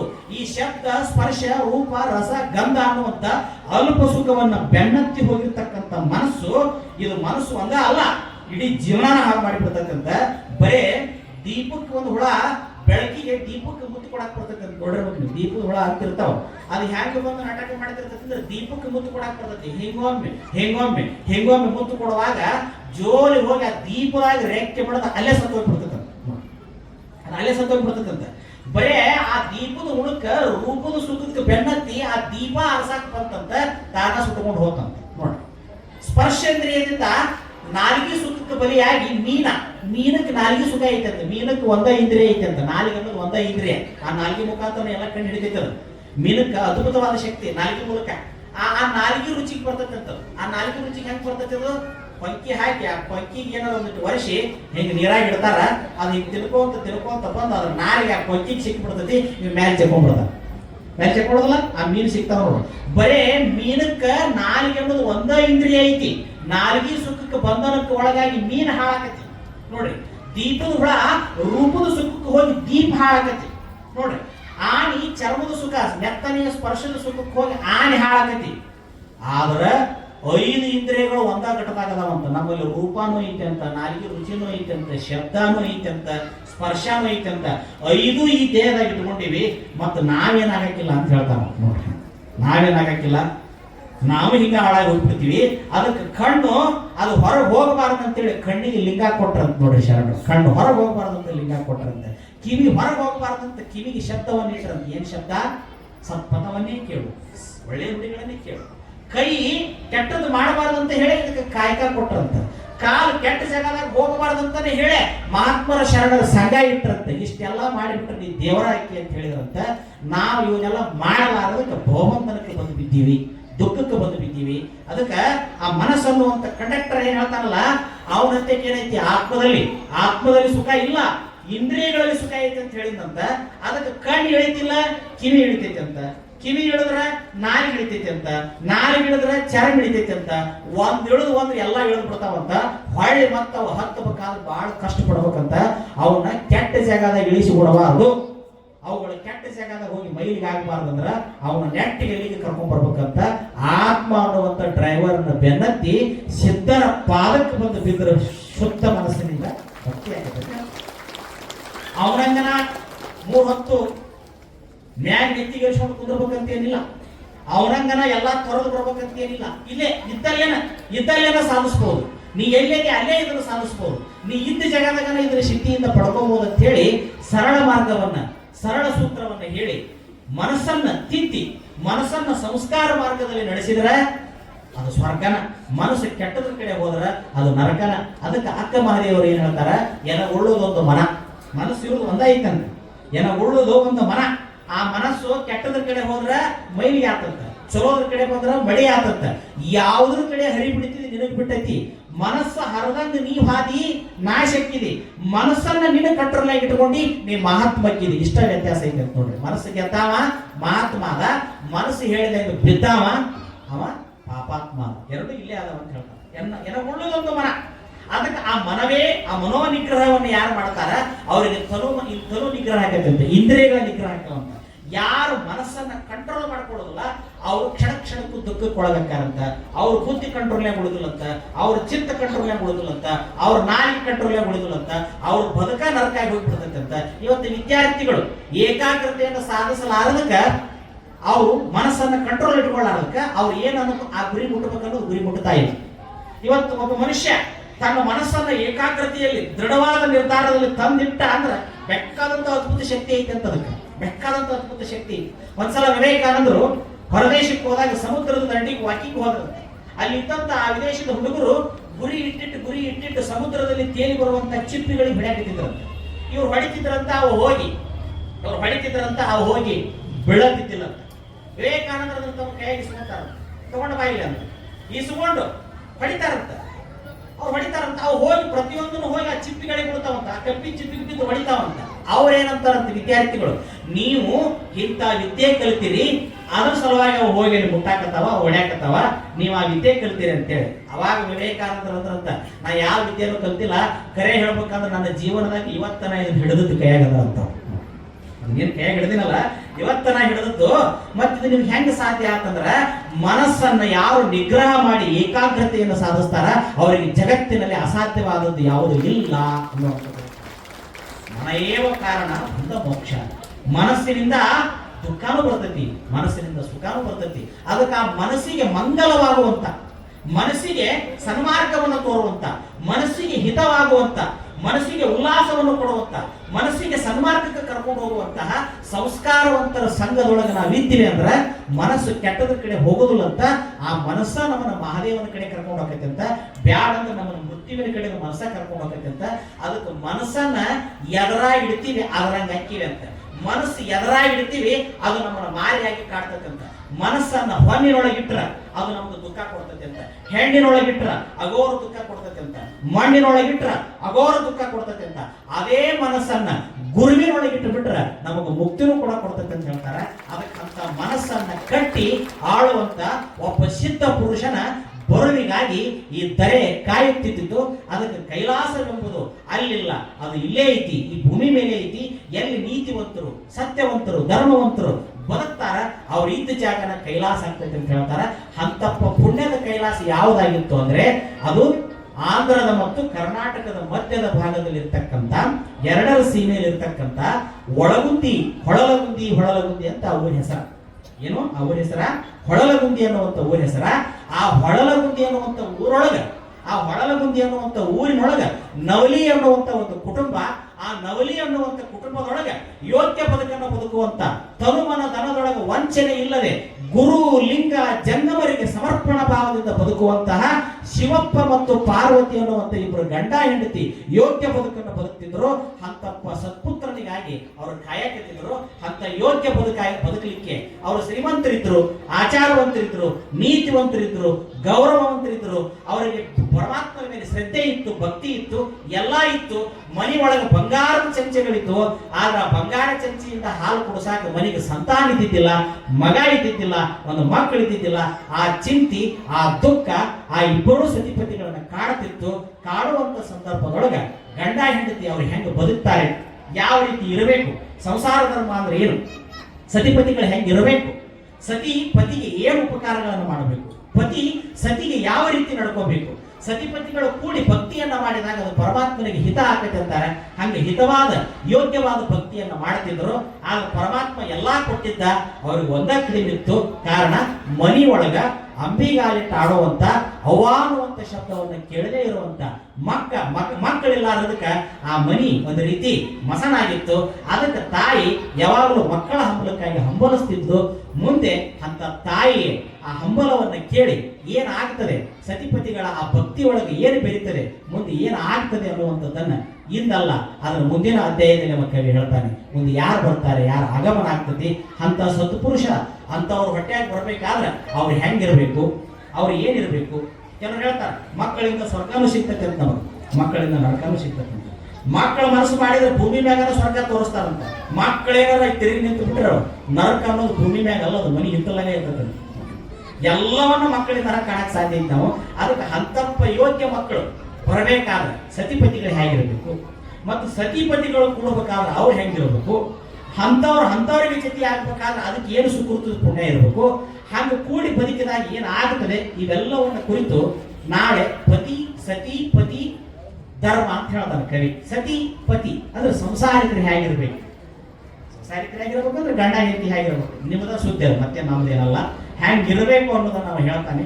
ಹೆಂಗಿದ್ದಾಗ ಏನಾಕೈತಿ, ಯಾವ ರೀತಿ ಬದುಕಿದಾಗ ಏನಾಕೈತಿ ಅನ್ನುವಂಥ ವಿಚಾರವನ್ನು ಕುರಿತು ನಾನು ಹೇಳ್ತಾನೆ. ಅಂಥವರ ಗರ್ಭದೊಳಗೆ ಯಾರು ಬರ್ತಾರೆ, ಎಂಥವ್ರು ಜನಿಸಿ ಬರ್ತಾರೆ, ಕಪ್ಪಿ ಚಿಪ್ಪಿನ ಹನಿಗಳೆಲ್ಲ, ಸ್ವಾತಿ ಮುತ್ತಿನ ಹನಿಗಳೆಲ್ಲ ಮುತ್ತಾಗುವುದಿಲ್ಲ, ಸ್ವಾತಿ ಮುತ್ತಿನ ಹನಿಗಳೆಲ್ಲ ಮುತ್ತಾಗುವುದಿಲ್ಲ, ಕಪ್ಪಿ ಚಿಪ್ಪಿನೊಳಗೆ ಬಿದ್ದ ಹನಿ ಮಾತ್ರ ಮುತ್ತಾಗ್ತದೆ. ಹಾಗೆ ಜಗತ್ತಿನಲ್ಲಿ ಹುಟ್ಟುವಂತ ಮಕ್ಕಳೆಲ್ಲವೂ ಆತ್ಮರಾಗುವುದಿಲ್ಲ. ಯೋಗ್ಯ ತಂದೆ ತಾಯಿಗಳನ್ನುವಂತ ಕಪ್ಪಿ ಚಿಪ್ಪಿನ ಗರ್ಭದಲ್ಲಿ ಬಿದ್ದಂತ ಆ ರತ್ನಗಳ ಮಾತ್ರ ಮುತ್ತಕ್ಕವ. ಅಂತವ್ರು ಯಾರಾಗ್ತಾರೆ, ಅಂತ ಸತ್ಪುರುಷರು ಯಾರು ಬರ್ತಾರೆ ಅನ್ನುವಂಥದ್ದನ್ನ ಈ ಚರಿತ್ರೆಯಲ್ಲಿ ಇವತ್ತವ ಹೇಳೋದಿಲ್ಲ, ನಾಳೆಯ ಅಧ್ಯಾಯದಲ್ಲಿ ಹೇಳ್ತಾನೆ. ಅದಕ್ಕೆ ನಾಳೆಯ ದಿವಸ ಆ ಪುಣ್ಯಾತ್ಮರ ಅವತಾರ ಆಗತ್ತೆ. ಆ ಪೂಜ್ಯರಾದ ನಿಮ್ಮ ಊರಿನ ಅಧಿದೈವನಾಗಿರುವಂತ ಸದ್ಗುರು ಸಿದ್ದೇಶ್ವರನ ಅವತಾರ ಆಗತ್ತೆ. ಅದು ಎಂದೋ ಆಗೈತಿ, ಯಾರೇ 105 ವರ್ಷ ಆದವ್ರು ಮತ್ತವ್ರು ಶರೀರವನ್ನು ಬಿಟ್ಟು. ಆದ್ರೆ ಅವ್ರ ಚರಿತ್ರೆಯಲ್ಲಿ ಅದನ್ನು ಮಾಡಬೇಕಾಗ್ತದೆ. ಇಷ್ಟೇ ಮಾಡಂತೂ ಹೇಳಿಲ್ಲ, ಮಾಡ್ತಿರೋ ಅಂತ ಕೇಳಿನೇ ಮಾಡೋಣ್ರಿ ಅಂತ ಅವ್ರು ಅಂದಾರ. ಯಾಕಂದ್ರೆ ನಾಮಕರಣ ಅನ್ನುವಂಥದ್ದು ಮನುಷ್ಯನ ಜೀವನದಲ್ಲಿ ಬರೋದು ಮೊದಲೇದು. ನಾವೆಲ್ಲ ತೊಟ್ಟದಾಗ ಗಾಡಿ ಬಂದವರು, ಉಳಿದದ್ದು ಮುಂದಿಂದ ಏನಾಗೈತೆ ಬಿಡ್ತೈತೆ ಗೊತ್ತಿಲ್ಲ. ತೊಟ್ಲ ಆದ್ರೂ ಮಾತ್ರ ಎಲ್ಲರಿಗೂ ಫಿಕ್ಸ್ ಆಗ್ತದೆ. ನಾವು ತೊಟ್ಟದಾಗ ಇಲ್ರಿ ಅಂದ್ರೆ ಜೋಳಿಗೆ ಆಗಂದ್ರೆ ಜೋಳಿಗೆ ತೊಟ್ಲನ. ಅದಕ್ಕೆ ಆ ನಾಮಕರಣೋತ್ಸವ ಕಾರ್ಯಕ್ರಮ ನಾಳೆ ದಿವಸ ನಡೀತದೆ. ಆ ನಾಮಕರಣೋತ್ಸವಕ್ಕಾಗಿ ಈಗಾಗಲೇ ಹೆಸರು ಕೊಟ್ಟಿದ್ದಾರೆ. ನಾಳೆ ದಿವಸ ನಾವು ಒರಿಜಿನಲ್ ಎಷ್ಟೋ ಕಡೆ ಪುರಾಣ ಹಚ್ಚಿದೆ.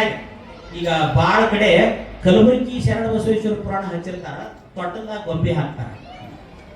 ಬಸವ ಪುರಾಣ ಹಚ್ತಾರ, ತೊಟ್ಟಲ್ದಾಗ ಗೊಂಬೆ ಹಾಕ್ತಾರ. ಜಗತ್ತಿನೊಳಗೆ ಯಾವ್ದೋ ಪುರಾಣ ಹಚ್ಚಲಿ, ತೊಟ್ಟಲ್ದಾಗ ಗೊಂಬೆ ಹಾಕ್ತಾರ. ನಾವು ಹಂಗ ಮಾಡಂಗಿಲ್ಲ, ಗೊಂಬೆ ಹಾಕೋದಿಲ್ಲ. ಯಾವಾದ್ರೂ ಹೆಸರಿಡದೇ ಇರುವಂತ ಮಕ್ಕಳಿದ್ರ, ಹುಟ್ಟಿದ ಮಕ್ಕಳು ಹೆಸರು ಇಟ್ಟಿರಬಾರದು ಅಂತ ಮಕ್ಕಳಿದ್ರೆ ಆ ಮಕ್ಕಳನ್ನು ಕರ್ಕೊಂಡು ಬಂದು, ಆ ತಾಯಿ ಕರ್ಕೊಂಡು ಬಂದು ಇಲ್ಲೇ ಅವಕ್ಕೆ ನಾಮಕರಣ ಮಾಡ್ತೀವಿ. ಆ ನೆನಪು ಅವನಿಗೆ ಚಿರಸ್ಥಾಯಿ ಉಳಿತೀವಿ. ಮಹತ್ವದ ಇದೊಂದು ಒಳ್ಳೆ ಪರಂಪರೆ. ಅದಕ್ಕೆ ಈ ಕಾರ್ಯಕ್ರಮ ಇವತ್ತು ನಾಡಿನೊಳಗೆ ಬೇರೆ ಬೇರೆ ರೂಪದಲ್ಲಿ ಆಗಕತ್ತೈತೆ. ಅದು ಹಂಗಾಗಬಾರ್ದು. ನಮ್ಮ ಪರಂಪರೆ ಏನಿತ್ತು, ತೊಟ್ಟಿಲ ಕಾರ್ಯಕ್ರಮ ಮಾಡಬೇಕಾದ್ರೆ ಏನು ವೇಷಭೂಷಣಗಳು ಇರ್ತಿದ್ವು ನೋಡ್ರಿ. ನಾಳೆ ಒಬ್ಬ ಮಹಾತ್ಮನ ಅವತಾರ ಈ ಚರಿತ್ರೆಯಲ್ಲಿ ಆಗೈತೆ. ಇವತ್ತು ಅಂತ ಮಠ ಅವನ ಹೆಸರು ಮೇಲೆ ಹಾಕತ್ತೆ ಅಂದ್ರೆ ಅವನ ಘಟ ಹೆಂಗಿರ್ಬೇಕು ಅನ್ನೋ ವಿಚಾರ.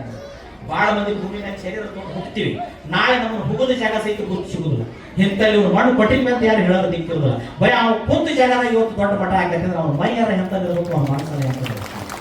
ಇದನ್ನ ನಾವು ಆತ್ಮಾವಲೋಕನ ಮಾಡ್ಕೊಬೇಕಾಗ್ತದೆ. ಅದಕ್ಕೆ ಎಲ್ಲಾ ಕಾಲಕ್ಕೂ ಮಹಾತ್ಮರು ಹುಟ್ಟುದಿಲ್ಲ ಅಂತ, ಹುಟ್ಟು ಕಾಲಕ್ಕೆ ಕೆಟ್ಟ ಹುಡ್ತಾರಂತ, ಮತ್ತು ಎಲ್ಲಾ ಊರಾಗೂ ಮಹಾತ್ಮರು ಇರುದಿಲ್ಲ ಅಂತ, ಇರೋ ಊರಾಗ ಆಟ ಇರ್ತಾರಂತ. ಅವ್ರು ಇಟ್ಕೊಳಕ್ಕೂ ಊರು ಪುಣ್ಯ ಮಾಡಿರ್ಬೇಕಂತ, ಬರಾಕ್ ಅವ್ರು ಪುಣ್ಯ ಮಾಡಿರ್ಬೇಕಂತ.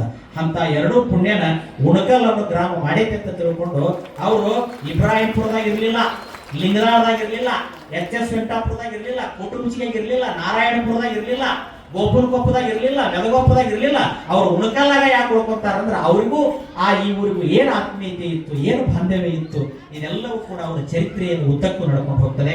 ಅಂತ ಸಿದ್ಧಿ ಪುರುಷ 19-20ನೇ ಶತಮಾನದೊಳಗ ನಾವಿದ್ದ ಕಾಲಕ್ಕಿಂತಲೂ 105 ವರ್ಷಗಳ ಹಿಂದೆ, 120-30 ವರ್ಷಗಳ ಹಿಂದೆ ಇದೇ ನಾಡಿನೊಳಗೆ ಇದೇ ಜಾಗದಾಗ ನಮ್ಮಂಗ ನಡೆದಾಡ್ಯಾನ, ನಮ್ಮಂಗ ಕುತ್ತಾನ, ನಮ್ಮಂಗ ಜನರು ಕೂಡ ಮಾತಾಡ್ಯಾನ. ಆದ್ರೆ ಇವತ್ತು ಅವನ ಶರೀರ ನಮಗೆ ನೋಡಕ್ ಸಿಗುದಿಲ್ಲ. ಆತನ ಹೆಸರ ಮೇಲೆ ಇವತ್ತು ನಾವು ಸಾವಿರಾರು ಜನ ಕೂತವನು ಗುಣಗಾನ ಮಾಡ್ತೀವಿ ಅಂದ್ರೆ ಆ ಬದುಕು ಹೆಂಗಿರಬೇಕು ಅನ್ನುವಂಥದ್ದನ್ನು ವಿಚಾರ ಮಾಡಬೇಕಾಗುತ್ತೆ. ಆ ಶಕ್ತಿ ಅಂತದ್ದು, ಆತನ ಭಕ್ತಿ ಅಂತದ್ದು, ಆತನ ಜೀವನ ಎಂತದ್ದು, ಇದೆಲ್ಲವನ್ನು ತಿಳಿಸಿಕೊಡುವುದೇ ಸದ್ಗುರು ಸಿದ್ದೇಶ್ವರ ಲೀಲಾಮೃತ. ಅವನ ಲೀಲೆಗಳನ್ನು ಕೇಳೋದಪ್ಪ ಯಾರ್ಯಾರು ಕೇಳಿರಿ. 300-400 ಎಪಿಸೋಡ್ ನೋಡ್ರಿ ಧಾರಾವಾಹಿ. ಮನೆ ಒಂದು ಬಾಗಿಲು ಇನ್ನೂ ಮುಗದೇ ಇಲ್ಲ, ಅದು ಮುಗಿತೈತಿ ಅನ್ನೋದು ಗೊತ್ತಿಲ್ಲ. ಈ ಎಪಿಸೋಡ್ ಕೇಳ್ರಿ ಹಂಗ ಒಂದು 15-20 ದಿವಸ ಎಷ್ಟು ಮನಸ್ಸು ಶಾಂತ ಆಕೈತಿ. ಆ ಎಪಿಸೋಡ್ ನೋಡಿಬಿಟ್ರ ಮನಿ ಹೊಡಿತಾವ, ಮನಸ್ಸು ಹೊಡಿತಾವ. ಈ ಎಪಿಸೋಡ್ ಏನಾರ ಬಿಟ್ಟು ಬಿಡದಂಗ ಒಂದು 15-20 ದಿನ ಕೇಳಿದ್ ಬಿಟ್ರ ಕೂಡಿ ಒಡದ ಮನಸ್ಸುಗಳೆಲ್ಲ ಕೂಡಿ ಬಿಡ್ತಾವ, ಮನಸ್ಸು ಹಗರಾಗಿ ಹೋಗ್ಬಿಡ್ತೈತಿ. ಅದಕ್ಕೆ ನಾವು ಹೇಳ್ಯಾನಂತ, ನಾ ಎಲ್ಲಿ ಇರ್ತೀನಿ ಅಂದ್ರ ಯಾರು ನನ್ನ ಮನಸ್ಸಿನಿಂದ ಶುದ್ಧ ಮನಸ್ಸಿನಿಂದ ನೆನೀತಾರ ಅವ್ರ ಹಕ್ಕಿಯಾಗ ಊಟ ಕಂಡು ಹಕ್ಕಿಯಾಗಿರ್ತೀನಿ ಅಂತ ಹೇಳ್ತೀನಿ ನಾನು. ಆ ಯಾರದ ಮನೆಗೆ ಹೋದ್ರ ಕೊಡವ್ರು ನಮ್ಮವ್ರು ಇದ್ರ, ಕುಂದಿರಿಸಿ ಉಣಸವ್ರು ನಮ್ಮವ್ರು ಇದ್ರ, ಅವ್ರ ಹಕ್ಕಿಯಾಗಾದ್ರೂ ಕುಂತು ಉಡ್ಬೇಕಲ್ಲೇ, ಅದು ಪ್ರೇಮ ಅನ್ನುವಂತ ಮಾತು ಹೇಳ್ತೀನಿ ಸಿದ್ದಪ್ಪ. ಅದಕ್ಕೆ ಕೊಡುವಂತವ್ರು ಭಕ್ತಿವಂತರಿದ್ರೆ ಅವ್ರ ಹಕ್ಕಿಯಾಗ ನಾ ಕುಂತು ಉಡ್ತೀನಿ ಅಂತ ಅಂದ್ರೆ ಮತ್ತೆ ನೆನಸವ್ರು ನಾವು ತನ್ನ ಹೃದಯದೊಳಗೆ ಇಟ್ಕೊಳ್ಳೋದಿಲ್ಲೇನು. ಅದಕ್ಕೆ ಆ ಪುಣ್ಯಾತ್ಮನ ಗ್ರಾಮದೊಳಗೆ ನಾವೆಲ್ಲ ಇದ್ದೇವೆ. ಈ ಶತಮಾನದಲ್ಲಿ ನಾವು ಇದ್ದೇವೆ. ಆ ಶತಮಾನದಲ್ಲಿ ಅವ ಇದ್ದ, ಅದಕ್ಕೆ ಮಹಾತ್ಮರು ಅವಾಗಿದ್ರು, ಇನ್ನು ಮುಂದೆ ಇಲ್ಲ ಅನ್ನಬಾರದಂತ. ಅವ್ರು ಯಾವಾಗಲೂ ಇರ್ತಾರಂತ. ಅದಾರ ಅನ್ನೋರ ಪಾಲಿ ಅದಾರಂತ, ಇಲ್ಲ ಅನ್ನೋರ ಪಾಲಿ ಇಲ್ಲ ಅನ್ನುವಂಥ ಮಾತನ್ನು ಕೊನೆಗೆ ಅವನೇ ಹೇಳ್ತಾನೆ. ಅಂತ ಪುಣ್ಯಾತ್ಮನ ಒಂದು ನಾಮಕರಣದ ಕಾರ್ಯಕ್ರಮ ನಾಳೆ ದಿವಸ ತೊಟ್ಟಿನ ಕಾರ್ಯಕ್ರಮ ನಡೀತದೆ. ನಂದೇನು ಇರೋದಿಲ್ಲ, 45 ನಿಮಿಷ.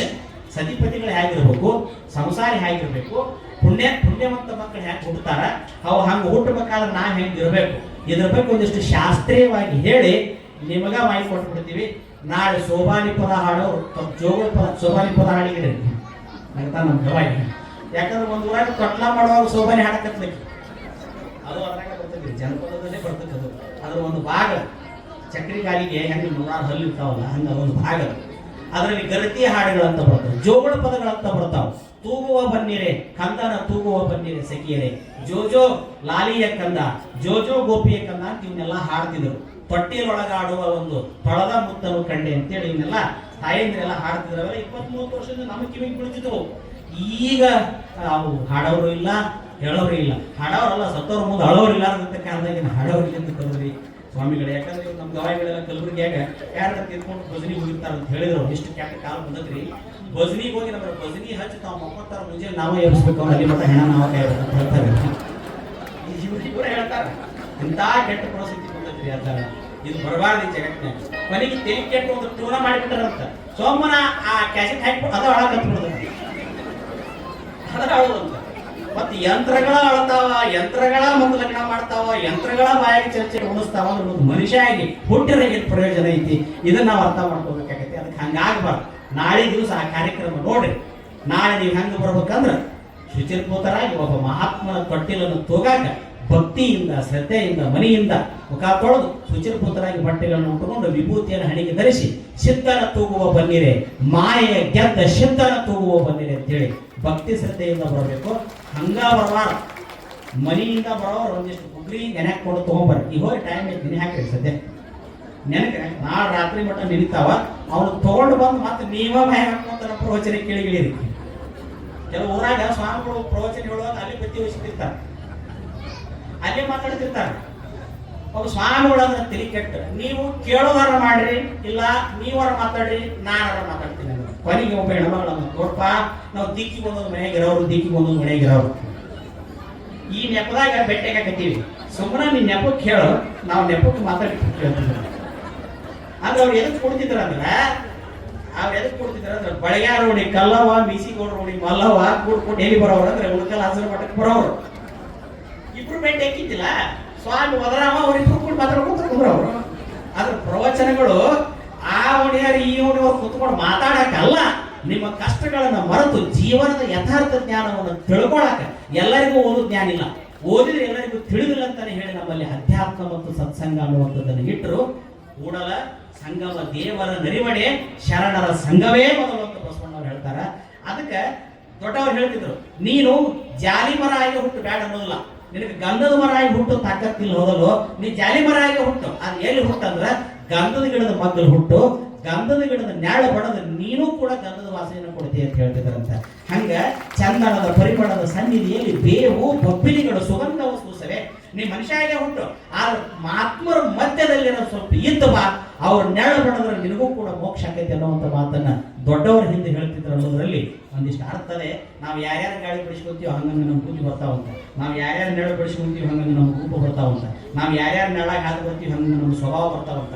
ಅದಕ್ಕೆ ಸತ್ಯವಂತರ ಮಹಾತ್ಮರ ಶರಣರ ನೆರಳಾಗಿ ಒಂದು ಗಾಳಿ ಬಿಡಿಸ್ಕೊಂಡಿರ ಅಂದ್ರೆ ನಮ್ಮ ತನು ಮನಕ ಅಂಟಿದ ಕರ್ಮಗಳು ಕರಗಿ ಕರ್ಪುರ ಉರಿ ಮಕ್ಕಳು ಬಂದಾಗ ಹೆಂಗೆ ಕರಗ್ತತಿ, ಮಹಾತ್ಮರ ಸಾನ್ನಿಧ್ಯಕ್ಕೆ ಬಂದಾಗ ಜನ್ಮಾಂತರದ ಕರ್ಮಗಳು ಕರಗಿ ನಿನಗೆ ಕೇವಲ ಜ್ಞಾನ ಆಗತ್ತೆ ಅನ್ನುವಂಥ ಮಾತನ್ನ ಶಾಸ್ತ್ರಗಳು ಹೇಳ್ತಾವೆ.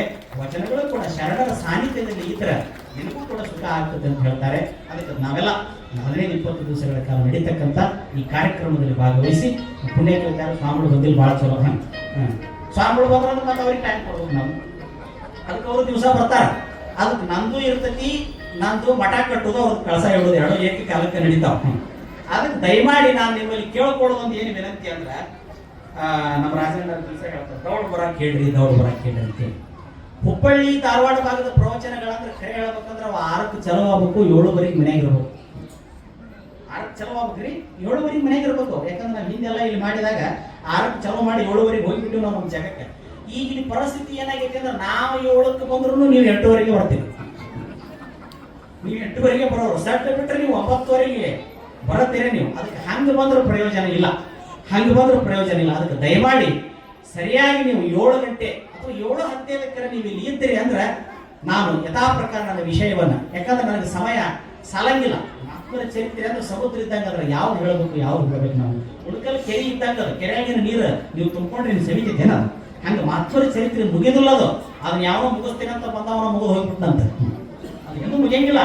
ಆದ್ರೂ ಸ್ವಲ್ಪ ನಾವು ಅದನ್ನಷ್ಟು ಇಷ್ಟೆಲ್ಲ ಶ್ರಮ ಪಟ್ಟು ವ್ಯವಸ್ಥೆ ಮಾಡ್ಯಾರಂದ್ರೆ ನಿಮ್ಮ ಮನಸ್ಸು ತೃಪ್ತಿ ಆಗುವಾಗ ಹೇಳಿದ್ರನ ನಾನು ಈ ಕಾರ್ಯಕ್ಕೆ ಬಂದದ್ದು ಸಾರ್ಥಕತೆ, ನೀವು ಅವ್ರಿಗೆ ಹೇಳಿದ್ರನ ಸಾರ್ಥಕತೆ.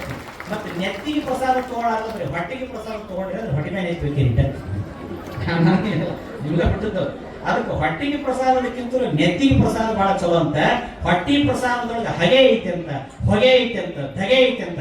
ನೆತ್ತಿಯ ಪ್ರಸಾದದೊಳಗೆ ಹೊಗೆ ಇಲ್ಲ, ಹಗೆ ಇಲ್ಲ, ಧಗೆ ಇಲ್ಲ. ಅಲ್ಲಿ ಗುಹೇಶ್ವರ ಲಿಂಗ ಅಂತ ಹೇಳ್ತಾರೆ ಅಲ್ಲವ ಪ್ರಭುಗಳು.